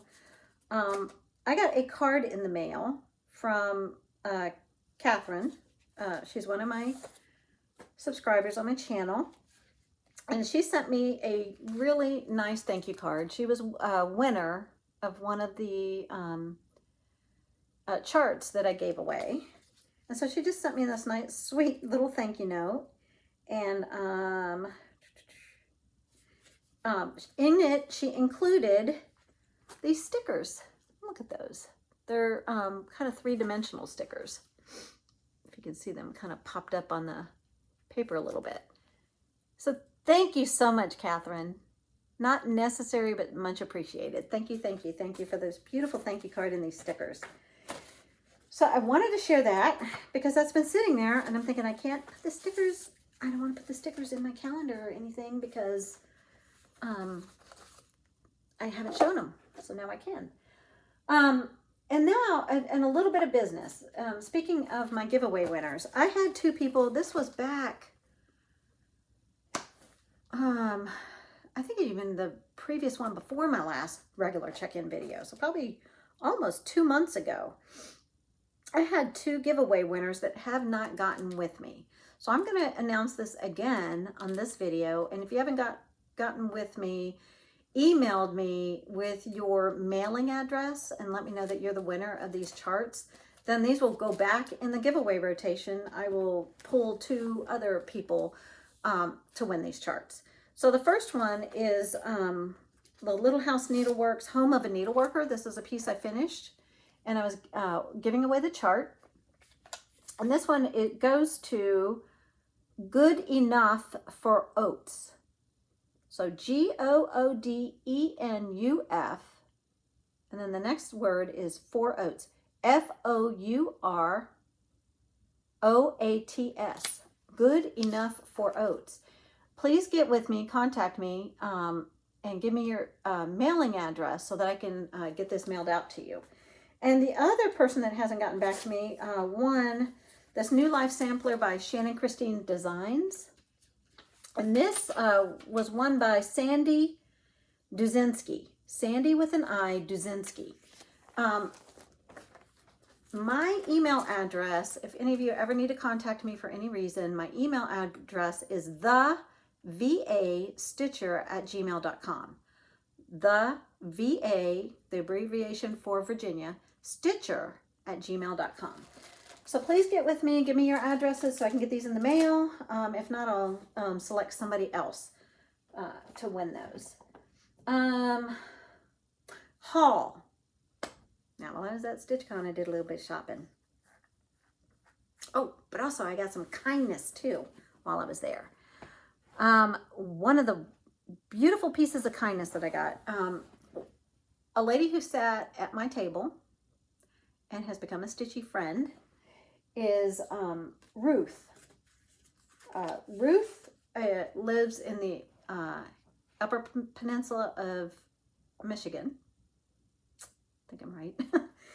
And she made project bags for everybody at the table. So thank you, Ruth. And this is the one that I selected.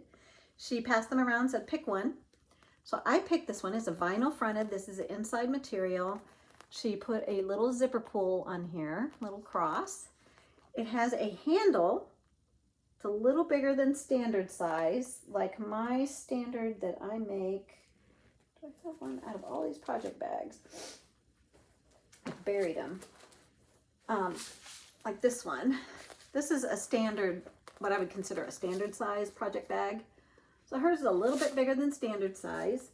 She doesn't make them to sell. She said she hasn't gotten there yet, but and then the back is that beautiful beautiful floral print on the back also.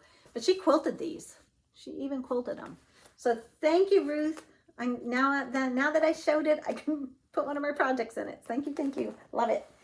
So I got that, and and of course you probably have seen the swag bag that everybody got at StitchCon. Here's my swag bag, nice canvasy bag. Also got this koozie that says this on it. So I stuck it in this little pocket here. In the swag bag came with this nice, really nice notebook. It says StitchCon printed on it, with some lined paper in it. Came with a pen. And of course our itinerary and my name badge and some stickers for a put in your calendars and things like that. So got some more stickers here I can play with. Nice. So those came in the swag bags. And then another lovely gift. I told you, some people that watch my channel came by and said hi to me. Hi, everybody. All of you I said hi to, didn't get a chance to say hi to. Hi. I received from Jennifer, this lovely, lovely fellow Virginian. She lives down in Western Virginia. Gave me this little box. And this is a stitching emergency kit. I forgot what she called it. Let me open it. She goes by Fifth Daughter. So there's a nice, one of her floss tags right here, tied on the front of the box. And in this box, I'm going to show you the thing that I saw first and just, yeah, he made my day. The first thing I saw in this box was this guy. Isn't he adorable? I love him with his cookie eyes and his big tongue. Oh my gosh, he's so cute. Oh, so it is a cross stitcher's survival kit. It had several things in it with this card to explain what each of the items was for. And the frog is to remind you to smile when you must rip it, rip it, rip it. So he needs to sit next to my stitching spot. Yeah, I have to rip it a lot of times. So, and then there was all kinds of little goodies in here. Some washi tape, a little tiny tomato pin cushion with a seam ripper, and little nippers and all that kind of stuff in there. There's some different kinds of candy. And she explained what each thing stood for in her little kit.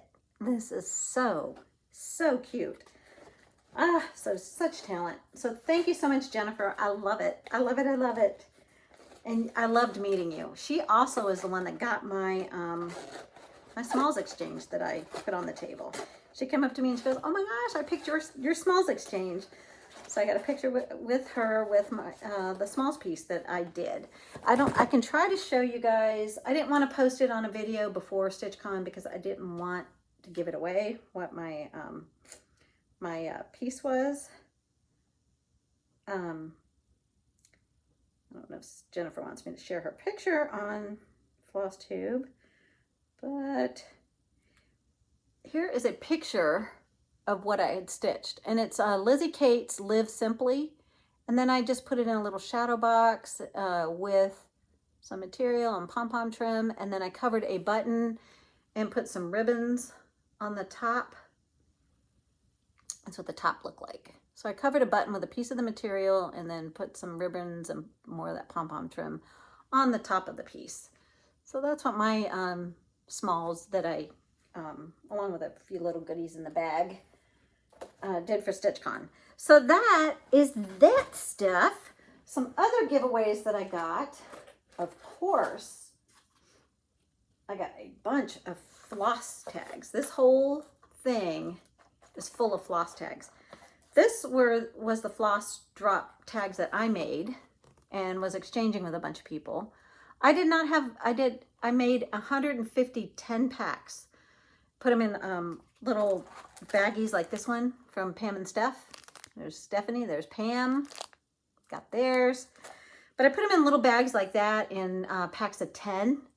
And I gave away 150 packs, but there are 300 women. So I'm sorry, I couldn't give it to everybody, but I tried to hit as many ladies there as I could. So that was what my floss tag looked like. And I went around and I got floss tags from several. I'm not going to show you all because we could be here for 4 hours. Several people.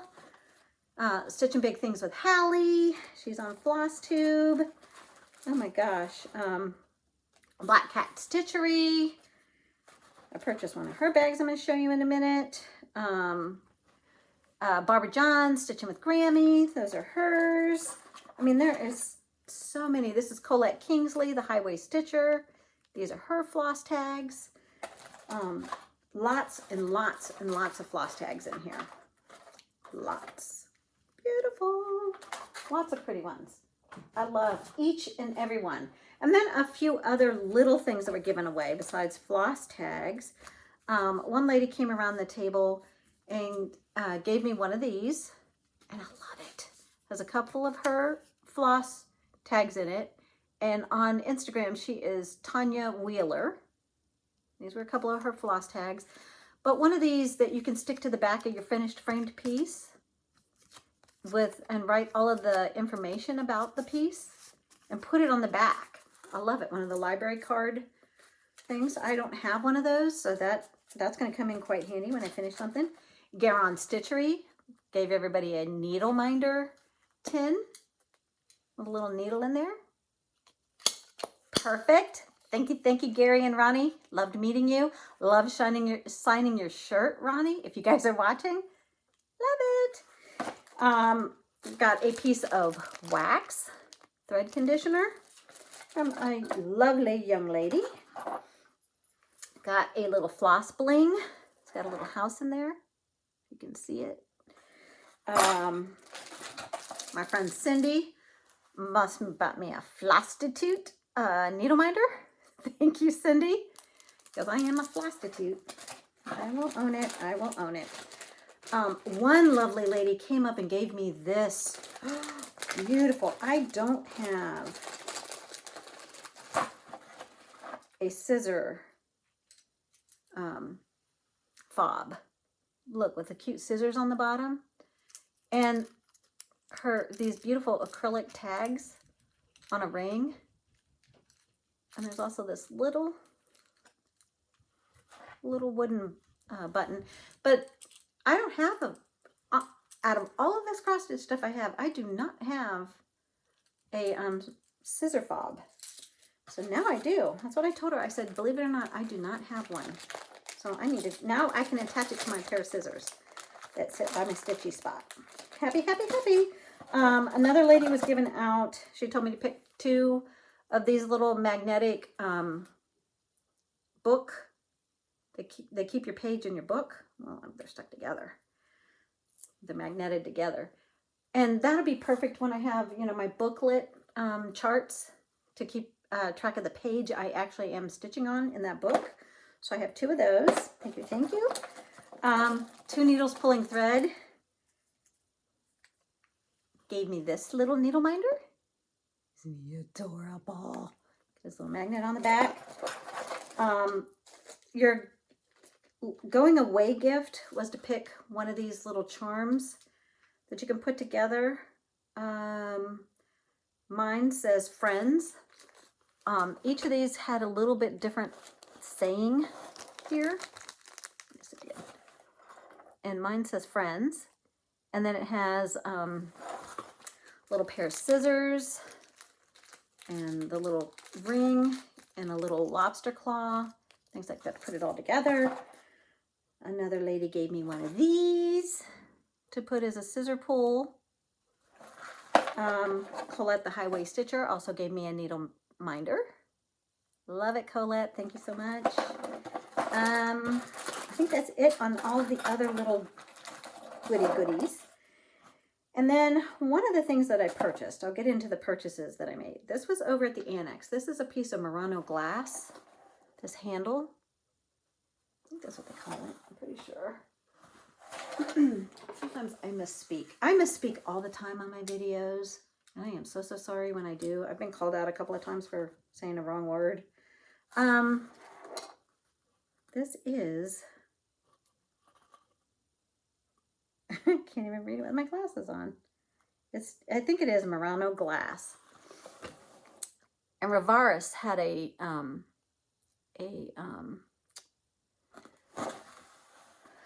trunk show, and they had these in a basket. It's pointed, so it had a little thing to protect the point. I can use this to help frog out stitches. So I got that and keep that by my stitchy spot. So I purchased that. That was one of the little doodads I purchased. I also purchased a couple of project bags. And one of them is by Country Girl. Put my glasses on. Sorry. One of them is by Creative Country Girl, Tammy Blaylock. Picked up one of her bags. This is a first bag I've ever had of hers. You know, so I purchased this one there. She had a bunch of different styles there. I just love the quilts on this one and the rickrack. So I picked up one of her bags, and I also picked up one of the Black Cat Stitchery. She had a trunk show of a bunch of bags. I had to have this one. Look at that beautiful red fabric on the inside. But the piece de resistance is, oh, the chocolate covered strawberries. I love chocolate and I love strawberries.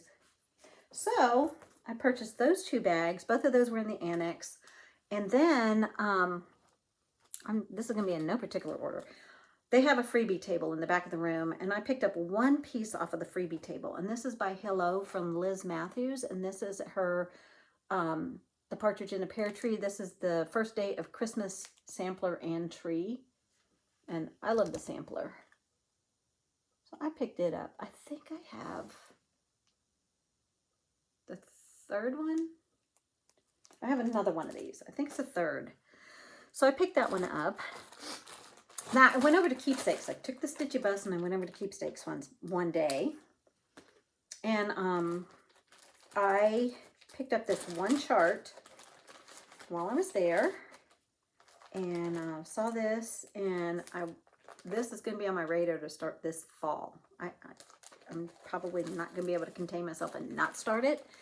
And this is by Plum Street Samplers. This is Olga's Autumn Stocking. Oh, I love fall. Fall is my favorite season, and I just love all of these colors. This one is not a small stocking. This one will actually probably measure about 20 inches long, about 8 inches wide, but 20 inches. 20 to 21 inches, something like that. Because the piece of fabric I picked out for this one is 32 count light taupe Lugana. So I picked out a piece of 32 count light taupe, and while I was at Keepsakes, I kitted up as many of the colors as I could find. So I have about 8 different colors here. So I still need the rest of the colors before I start this one. So I do have another retreat planned in September to go to Ocean City, and I will probably check out Salty Yarns and see if they have the rest of these colors. And then after that, if whatever I can't find, I'll see if I have something comparable in my stash, or pick different colors there that might work. So I purchased that at Keepsakes. That was my Keepsakes find. I think I got also a piece of fabric at Keepsakes, which is mixed in with all my fabric. Now, like I had told you, look at this fabric. People ask me all the time, where do you find your beautiful colors? I think they're probably mostly talking about Aida. You know how usually Aidas come in, you know, regular standard colors, but there are so many dyers out there that dye Aida fabric. And so I pick it up at LNS's, retreats. You know, if I'm at a needlework shop somewhere, I look at the fabric. If I'm at a retreat, I look at the fabric. I picked up a bunch at Steel City Stitchers retreat. I picked up some last year at Keepsakes and StitchCon in the annex. Picked up some more. I knew they had a lot. They do a lot of fabric trunk shows. They had one that was new to me, Atomic Ranch. They had I think they had Forbidden Fiber Co., Steel City Stitchers, Color and Cotton. I mean, they had so many, and they had Fortnite Fabrics. So one of the ones I picked up, this one here, is by Atomic Ranch, and it is a 16 count Aida. I got a fat quarter of this light denim color. Look at that beautiful mottling. So I got a quarter cut of this. Beautiful. So pretty. So that is a pretty nice denim blue color. So I purchased that at the annex. And another piece that I saw at the annex is called, this is by Fortnite Fabrics. I got another quarter cut of Fuzzy Stamen. And this is another 16 count Aida. Look at this color. I know I'm going to find something really nice to put on this piece. It's always nice to have a little bit of variety of colors. And another piece of 16 count Aida that I picked up from Fortnite Fabrics is the color Moccasin. And I got a half because this one's a nice neutral, and I figured there are some nice things I know I can get put on this one. Look at how beautiful that is. This one I already have, I already know I want to take half of this, I think the darker side, and use it for the Gather In by Plum Street Samplers. I think I'm going to kit that up with this and start that this fall. I don't know if that's down here. Is this it? No. Oh yes, right here. So I've already been collecting the overdyes for it and the DMCs. That's the Gather In. So I might put it on this piece of fabric, this 16 count Aida that I picked up at the Annex by Fortnite Fabrics. So I think that was all of the DMC that I picked up. Then I picked up some really pretty neutral.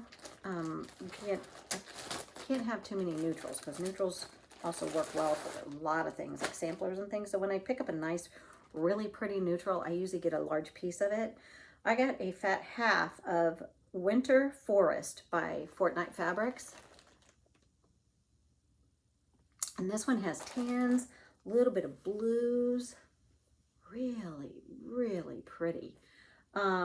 This one is a Lugana, 32 count Lugana.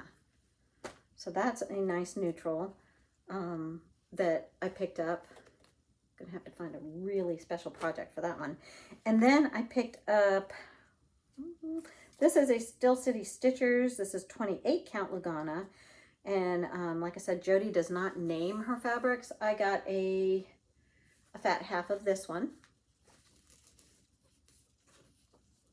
Pretty, pretty, pretty. Nice, just nice chocolatey mottled neutral color.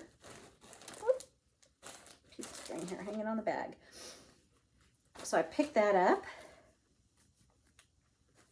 This is what I mostly purchased at StitchCon was fabric. And then another Fortnite Fabrics Caravan Tan and 32 count Lugana. I got a half a yard of this one. This one's a lighter, creamy with some light tan mottling in it. Love it, love it.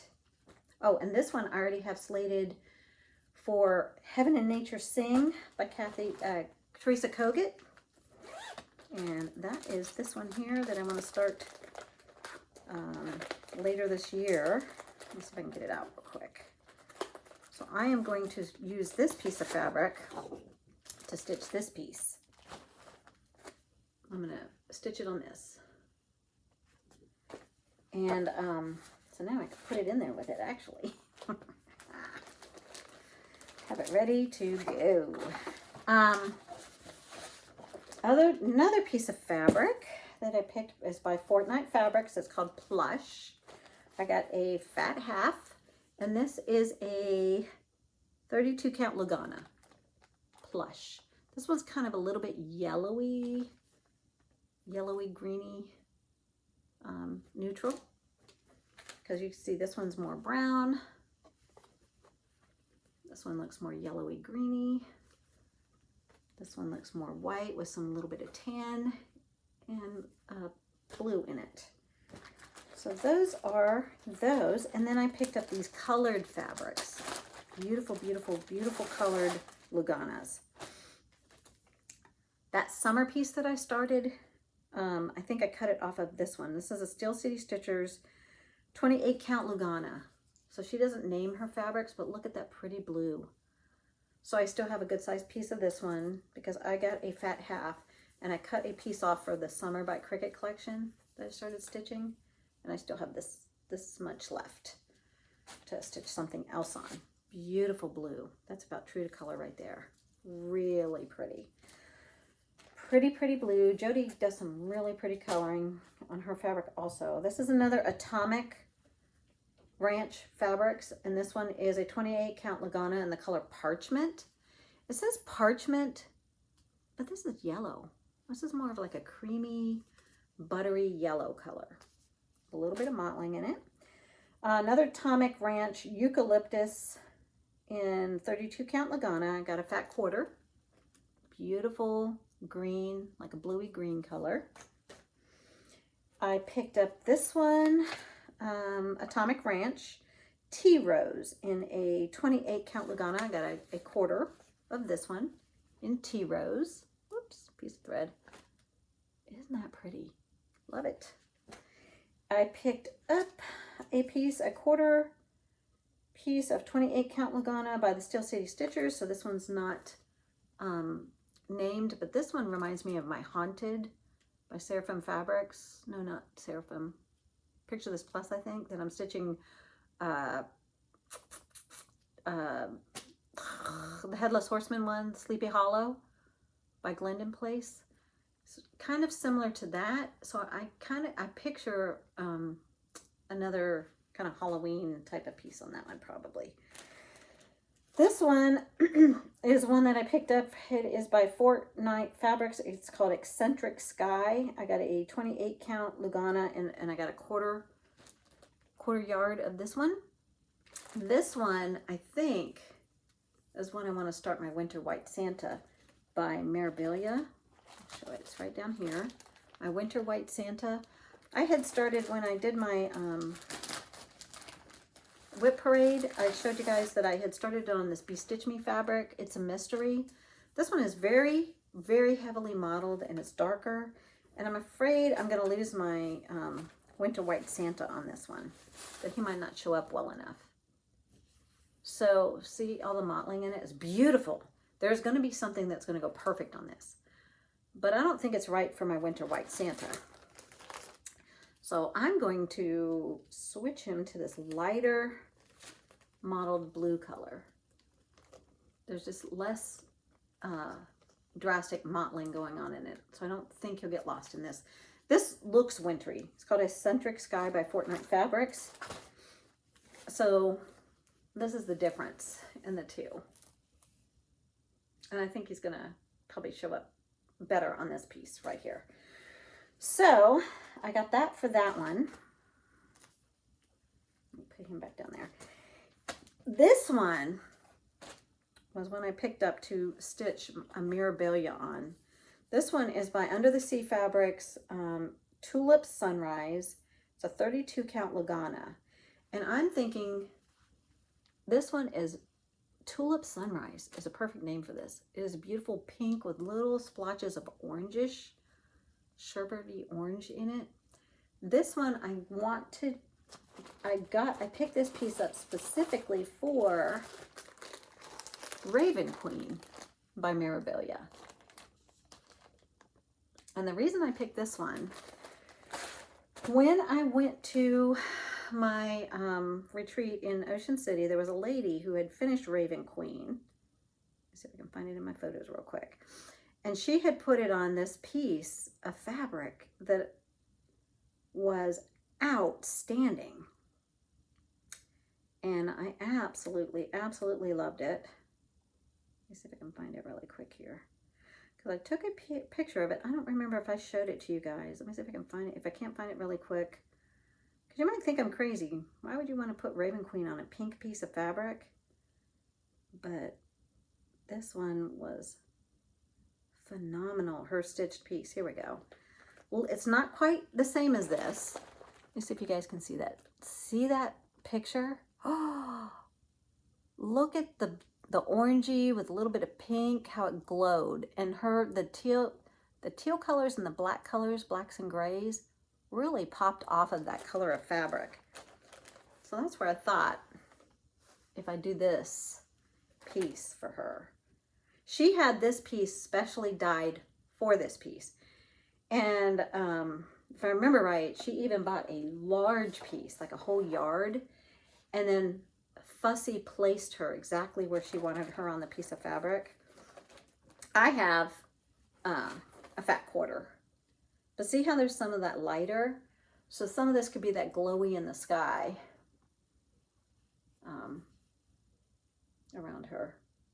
Beautiful piece of fabric. Tulip Sunrise by Under the Sea Fabrics in a Lagana. So, oops, I can put that with her. And then I got, by Fortnite Fabrics, the last piece I got was Intense. This is 28 count Lagana. I got a 1/4 yard of this one, Intense. It's a beautiful green. Look at how pretty that is. Oh, and I think I picked this one up for, yes I did. This one is for Midsummer Night's Fairy. Did I put her down here? I wanted kind of a foresty color to put this girl on. Midsummer Night's Fairy by Mirabilia. So pretty. So had some projects in mind for some of these fabrics already. So that is what I purchased. I don't think there was anything else. No, I don't see anything laying there. Where's my notes? Oh, people, I have a mess. I have a mess. I am a mess. I think I buried it. Oh, yep, I buried it under all my fabric. So my plans, I've been talking about plans. My plans for July, because today is the last day of June, so tomorrow starts July. And what I had done is I decided, like I said, that on the 4th of every month, I'm going to try to do a patriotic piece. On the 1st of every month, I want to work on my New Year, New Start piece, my January 1st piece. That is Sarah Brazier by Hands Across the Sea. I did not bring her over here, but she is a large sampler. And if I don't get steady work on her, she'll never get done. So I was thinking if the 1st of every month, I try to work on her when I can. If I can't work on her the 1st, I might move her to the 2nd. Like say if I have, like this month on July 1st, I'm doing a stitch along with Mickey, that is a subscriber to my channel, a stitchy friend Mickey. She sent me a patriotic Christmas Eve, and she said she would like to stitch it with me. So we are starting this on tomorrow, July 1st. I got with her and I said, how about what do you think about starting it on July 1st, because it's patriotic and it's Christmas, so we could start it for Christmas in July. And she said, perfect. So we're going to start this one tomorrow. So tomorrow being the 1st, I've got a stitch along that I'm starting. So I think I moved my Sarah Brazier, my New Year's New Start piece, to the 2nd for this month, because I knew I wouldn't be able to do it because I was doing a stitch along. So I'm going to do that starting tomorrow. So on the 1st of every month, I'm going to try to do Sarah Brazier, my Hands Across the Sea. On the 4th, I'm going to try to do a patriotic piece, whichever one I feel like working on. The 17th of every month, well, the 13th of every month, I want to do Spooky 13. So I wanted to pick a Halloween piece and work on a Halloween piece on the 13th. On the 17th of every month, the 17th is my birthday, April 17th, I started Elizabeth Weston by Hands Across the Sea. And she's a good size sampler also. So if I could pull her out and work on her at least once a month through the year and next year and so on until she's finished, I can get some little bit of consistent work done on her also. And then on the 25th of the month, I'd like to do a Christmas piece every month, do a Christmas that month. So what I did is I have this little notebook. I dropped a little card. And I wrote down kind of in my chicken scratch, I told you I don't write really neat, but I wrote down that my focus pieces, I'm going to also every month I have the focus pieces, my One Nation piece, that flag piece with the states and the stars. That's going to be a morning focus piece along with my pandemic. So I have goals to work on those two every week of every month, hopefully. And then on Mondays, I want to do Mirror Mondays. Tuesdays, I want to do Teresa or Twin Peak Primitive Tuesdays. So I'll switch back and forth between Teresa Kogets and Twin Peak Primitives on Tuesdays. Wednesdays, it's whatever Wednesdays. So Wednesdays are a day that's, I can pick up any piece that I feel like working on that day. Thursdays, Hawk Run Thursdays. Like I said, I have 5 Hawk Runs going, so I need to get some work on those. Those are big pieces with lots of stitching in them. Fridays, Fancy Folk Fridays. I got the word Fancy Folk from Pam. Stitching in the Land of Good Enough. She does a Fancy Folk Zoom stitch along on Thursdays, but I'm going to do a Fancy Folk Friday. So every Friday, Fancy Folk means I have lavender and laces, I have mirabilias, I have Bella Filipina. So any of those fancy folks, pick one of those on a Friday, every Friday, and work on. Saturdays, sampler Saturdays. I have lots of samplers. So I can pick any sampler I want, but on Saturdays, work on a sampler. Sundays is my Sunday stitch, which is my His Eye is on the Sparrow, which I talked about earlier. So those are going to kind of be my rotation that I'm going to try. I've done my calendar for July and August. Because if you can see, I wrote down my mirabilias and my Noras that I have going right now. So I have 7 of those. I have Princess Eliana, Venetian Opulence that I just showed you, Winter Queen, Winter White Santa, Stargazer, which I just showed you, Autumn Queen, which I just showed you, and I have Gigi by Nora Corbett, one of the Bewitching Pixies. And she could also double in to Spooky 13 because she's a Bewitching Pixie.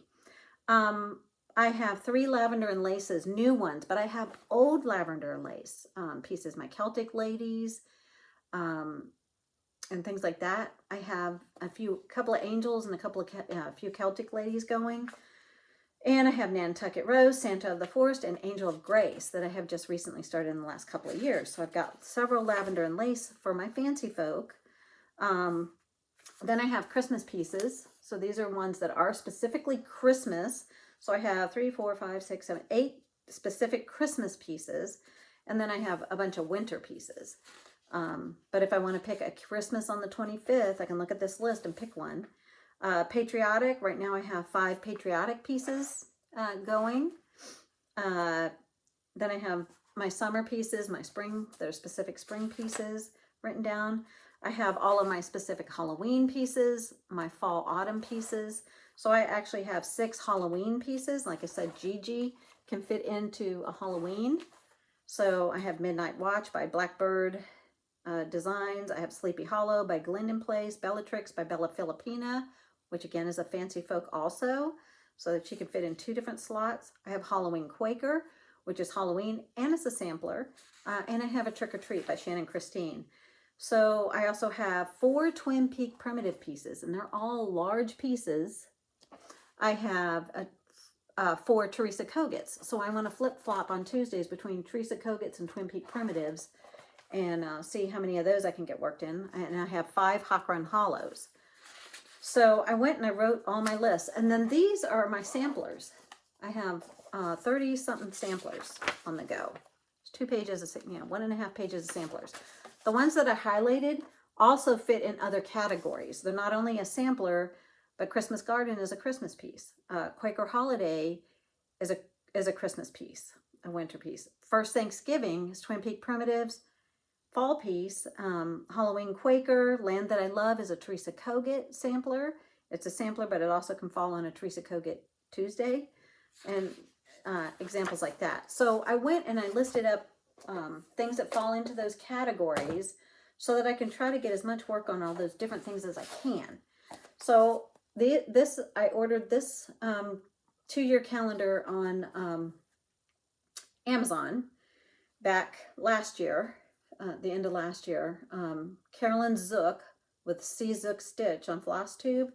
She uses this one and recommended it. And so I got it and I added tabs to the sides. These tabs were not on there ahead of time. So I've already written in what I want to work on in July and in August. So the WIP Go numbers, Jessie Marie from Jessie Marie Does Stuff called the WIP Go numbers. These are my 2 WIP Go pieces for the month. She schedules in a WIP Go weekend.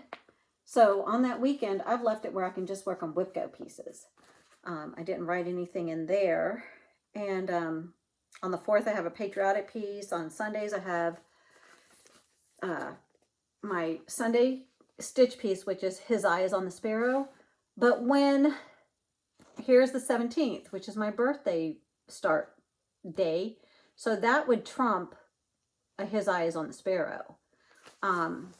sometimes I can figure out a piece that'll do double duty. Like on the 25th of this month falls on a Monday, which is a Mira Monday, but it's also on the 25th I want to do a Christmas piece. What one is Christmas and Mira is Winter White Santa. So I've put him in there on that date. On this month, the month of July, I want to focus on patriotic stitching. So instead of it being Twin Peak Primitives or Teresa Kogut, which a few of my patriotic pieces are Twin Peak Primitives or Teresa Kogut. I have Land That I Love by Teresa Kogut, and I have One Nation Under God by Twin Peak Primitives that are two of my large patriotic pieces, so they'll fit in here still anyway. But on Tuesdays, I put patriotic. So I'm going to select a different patriotic piece every Tuesday and work on that. On the 13th, I just wrote Spooky 13, so I can pick any of my Halloween pieces that I feel like working on at the time, and etc. So I've got all of my stuff planned out. People ask about WIP Go all of the time, and I say go to Jessie Marie Does Stuff. Her Flosstube is called Jessie Marie Does Stuff. She is the originator of WIP Go. And she is the one that calls the numbers every month. She calls 2 numbers usually.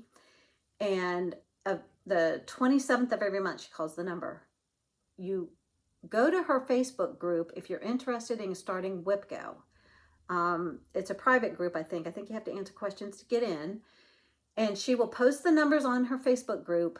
And she also tells you when the WIP Go weekends are, so that you know you can follow along, stitch along with other people doing WIP Go. So she explains it on her Flosstube.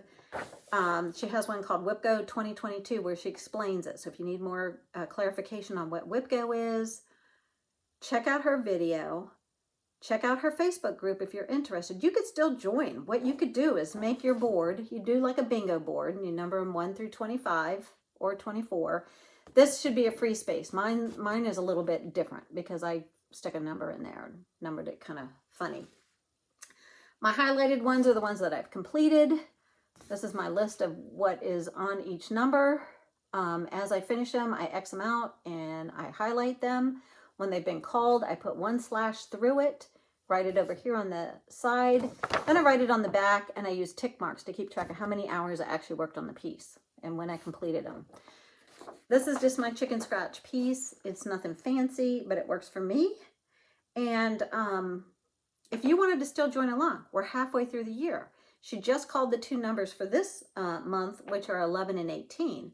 But what you could do is find out by her Facebook group, you could find out which numbers have already been called and just black those out on your board. And then you can go in and put fill in the rest of the numbers, pick your projects and your goals for each of those projects. And you could start this month if you wanted to. Still not too late. She always says, your board, your rules. So you make your game board, you set your projects that you want, you set your goals that you want. You are the ruler of your board. So if you want to change things, you can change things. If you want to, which I did, because now I've got this new rotation, I wanted to stick pieces in here that did not follow that rotation so that I could get work on other projects that I have. Remember, I have about 100 WIPs, so I'm trying to touch as many as I can. So, and she'll love to as many. So where I had Pandemic, because that's going to be a focus piece, I had it on here again. Pandemic was called before. It was number 13. It was called in May, and I just finished it and reached the goal on that one. But it's on here again as my number 1 that has not been called yet. So I didn't want to put it down on my WIP Go because I'm already making it a focus piece where I'm trying to work on it every single week. So instead, I put Dog's Declaration in there by Ink Circles because I would like to get a little more progress on that one. And so I did switch some of these because I had some pieces in here that are already going to be pieces that worked into other things like Elizabeth Weston and things like that. So, and my Sarah Brazier and Pandemic and things. So what I want to do, I lost my train of thought. I was going to tell you guys something about my board. Anyways, that is, I'm still got I am behind. I still have both of June's and one of May's, and then the 2 July. So I have 5 WIP Go pieces. What's the one? Little Thing Sampler I showed you I was working on. I have 5 more hours on that, and then I'll have that one finished. Another one is my Coffee Quaker piece that I had started with my mini mania. So I put it in here in one of the spots because I'd like to see a little bit more of that one done. And that is one of the ones that's called for, was called for this month, number 18. So I want to work 10 hours on my Coffee Quaker. But I also have and I showed these in my WIP Parade that I just did, and I haven't touched it. But this is by the Bay Needleworks, and it's my Tidal Rivers All Scenes. So I'm doing this whole panoramic, and I have barely any on this one done. So this one came up on my WIP Go, so I'm going to work 10 hours on this one at some point.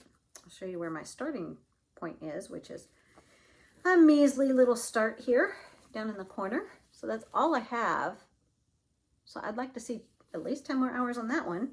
So that came up on my WIP Go. So that is set aside as a WIP Go piece to work on sometime soon. My ink circles piece, Cirque de Hero, that I'm doing with a Silks for You silk. Looks like this. This is another one that's on my WIP Go that got called. And it is being stitched on a piece of 16 count Tyco, Beta Tyco, with a Silks for You silk. Oop, and I think it goes this way. And this, I had a page complete. So we'll see how much farther I can get on this when I pull this one up to work on for WIP Go, because this one is a called WIP Go piece. Like I said, I'm a little bit behind. I want to try to get caught up on these. Let's see if I can get focused here and get some of this stuff done. And I think this is Moonlight Sampler. Yes, this was my other WIP Go that's been called, and that's Moonlight Sampler by the Blue Flower. This is one I said was like my Goldilocks piece. It took to the 3rd piece of fabric till I found the perfect color that I wanted for it. So I want to see some more work done on this. This is a 32 count Lagana by Steel City Stitchers. It's a Jody fabric, so it's unnamed. Picked this up at the Steel City Stitchers retreat, and this is how far I am on this one so far. So those are my WIP Go pieces. So I think that covers my plans. I'm going to try to get a couple of these WIP Go pieces worked on. Do my plans that I have in my calendar. Try to work on, you know, the pieces that I have rotated in here. And I think that is it on that. I believe. What did I do with my notes? I keep covering my notes.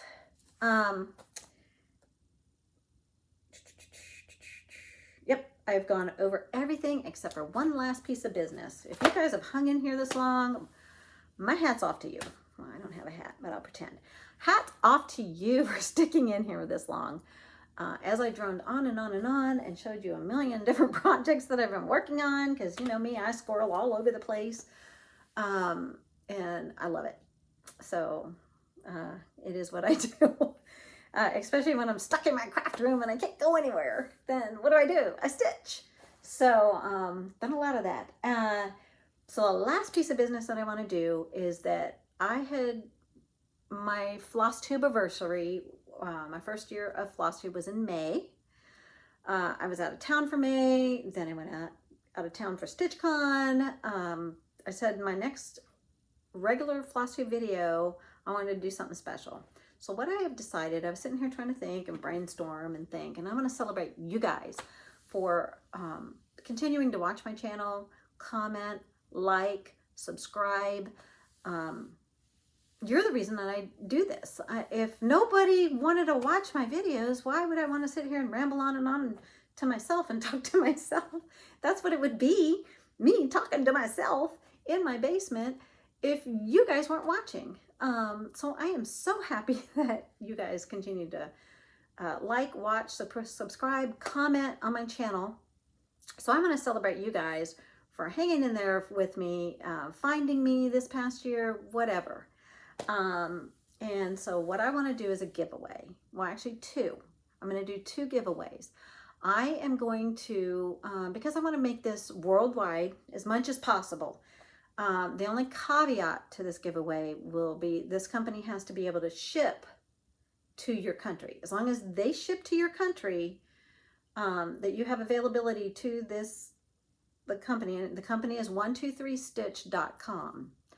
I want to give away two $25 gift cards to 123stitch.com. To enter to win, all you have to do on this video is comment with the word blessed, because I have felt so blessed this past year, a little over a year now, of doing these videos, interacting with you guys, meeting some of you guys, having comments, sweet, sweet comments from a lot of you, beautiful, beautiful people. I want to celebrate and give two gifts out. So just in the comments, even if you just want to put the word blessed, BLESSED, or make a sentence out of it, whatever you want to do. Please be a subscriber to my channel, like on this video, and comment with the word blessed.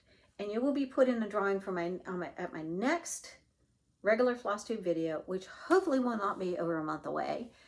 Should be in a couple of weeks, but life happens sometimes, and you know, can't always control that. But at my next Flosstube video, I will draw for the two winners. The rules are you need to be at least 18 years of age or older. You need to be in an area that 123 Stitch can ship to you, or have a way to get the package to you. If you have a good friend that lives, I don't know, if you live in a country that they don't ship to, but you have a family member or a friend or whatever that lives in the US or the UK or somewhere, and they can get you the package, you can do it that way if you need to. Whichever, I can't control if there are a few countries that they don't ship to. And it is $25 straight. The only information that I will need from you when I do announce you're the winner, you just have to be able to give me your email address. You have to have an email address for me to give to them to send the gift card to you. And as far as I know, they ship a lot of places around the world, so I'm hoping this makes it pretty inclusive for a lot of people, because I didn't want to leave people out as much as possible. And do not say any of the words like giveaway, win. Let's don't attract the people who just want to come and scarf up all of the goodies that can be given out to you, good people. I'd rather make it fair and make it go to one of you. So that's it. I think that's all I have. Thank you guys again for being the lovely people that you are. I loved meeting each and every one of the ones that I did meet at StitchCon. I loved each and every comment that I've read over the last few weeks. I'm glad that you guys loved my WIP parades. I am so glad. I'm sure that kept you guys busy for a good while stitching yourselves or whatever you were doing while you were watching them. This one is another movie length epic. I had a lot to share. Now I've got a lot to put away. I need to organize this craft room and get stitching for July. So you guys have a wonderful stitchy week. Be happy, be healthy, and be blessed, people. And I will see you again. Bye.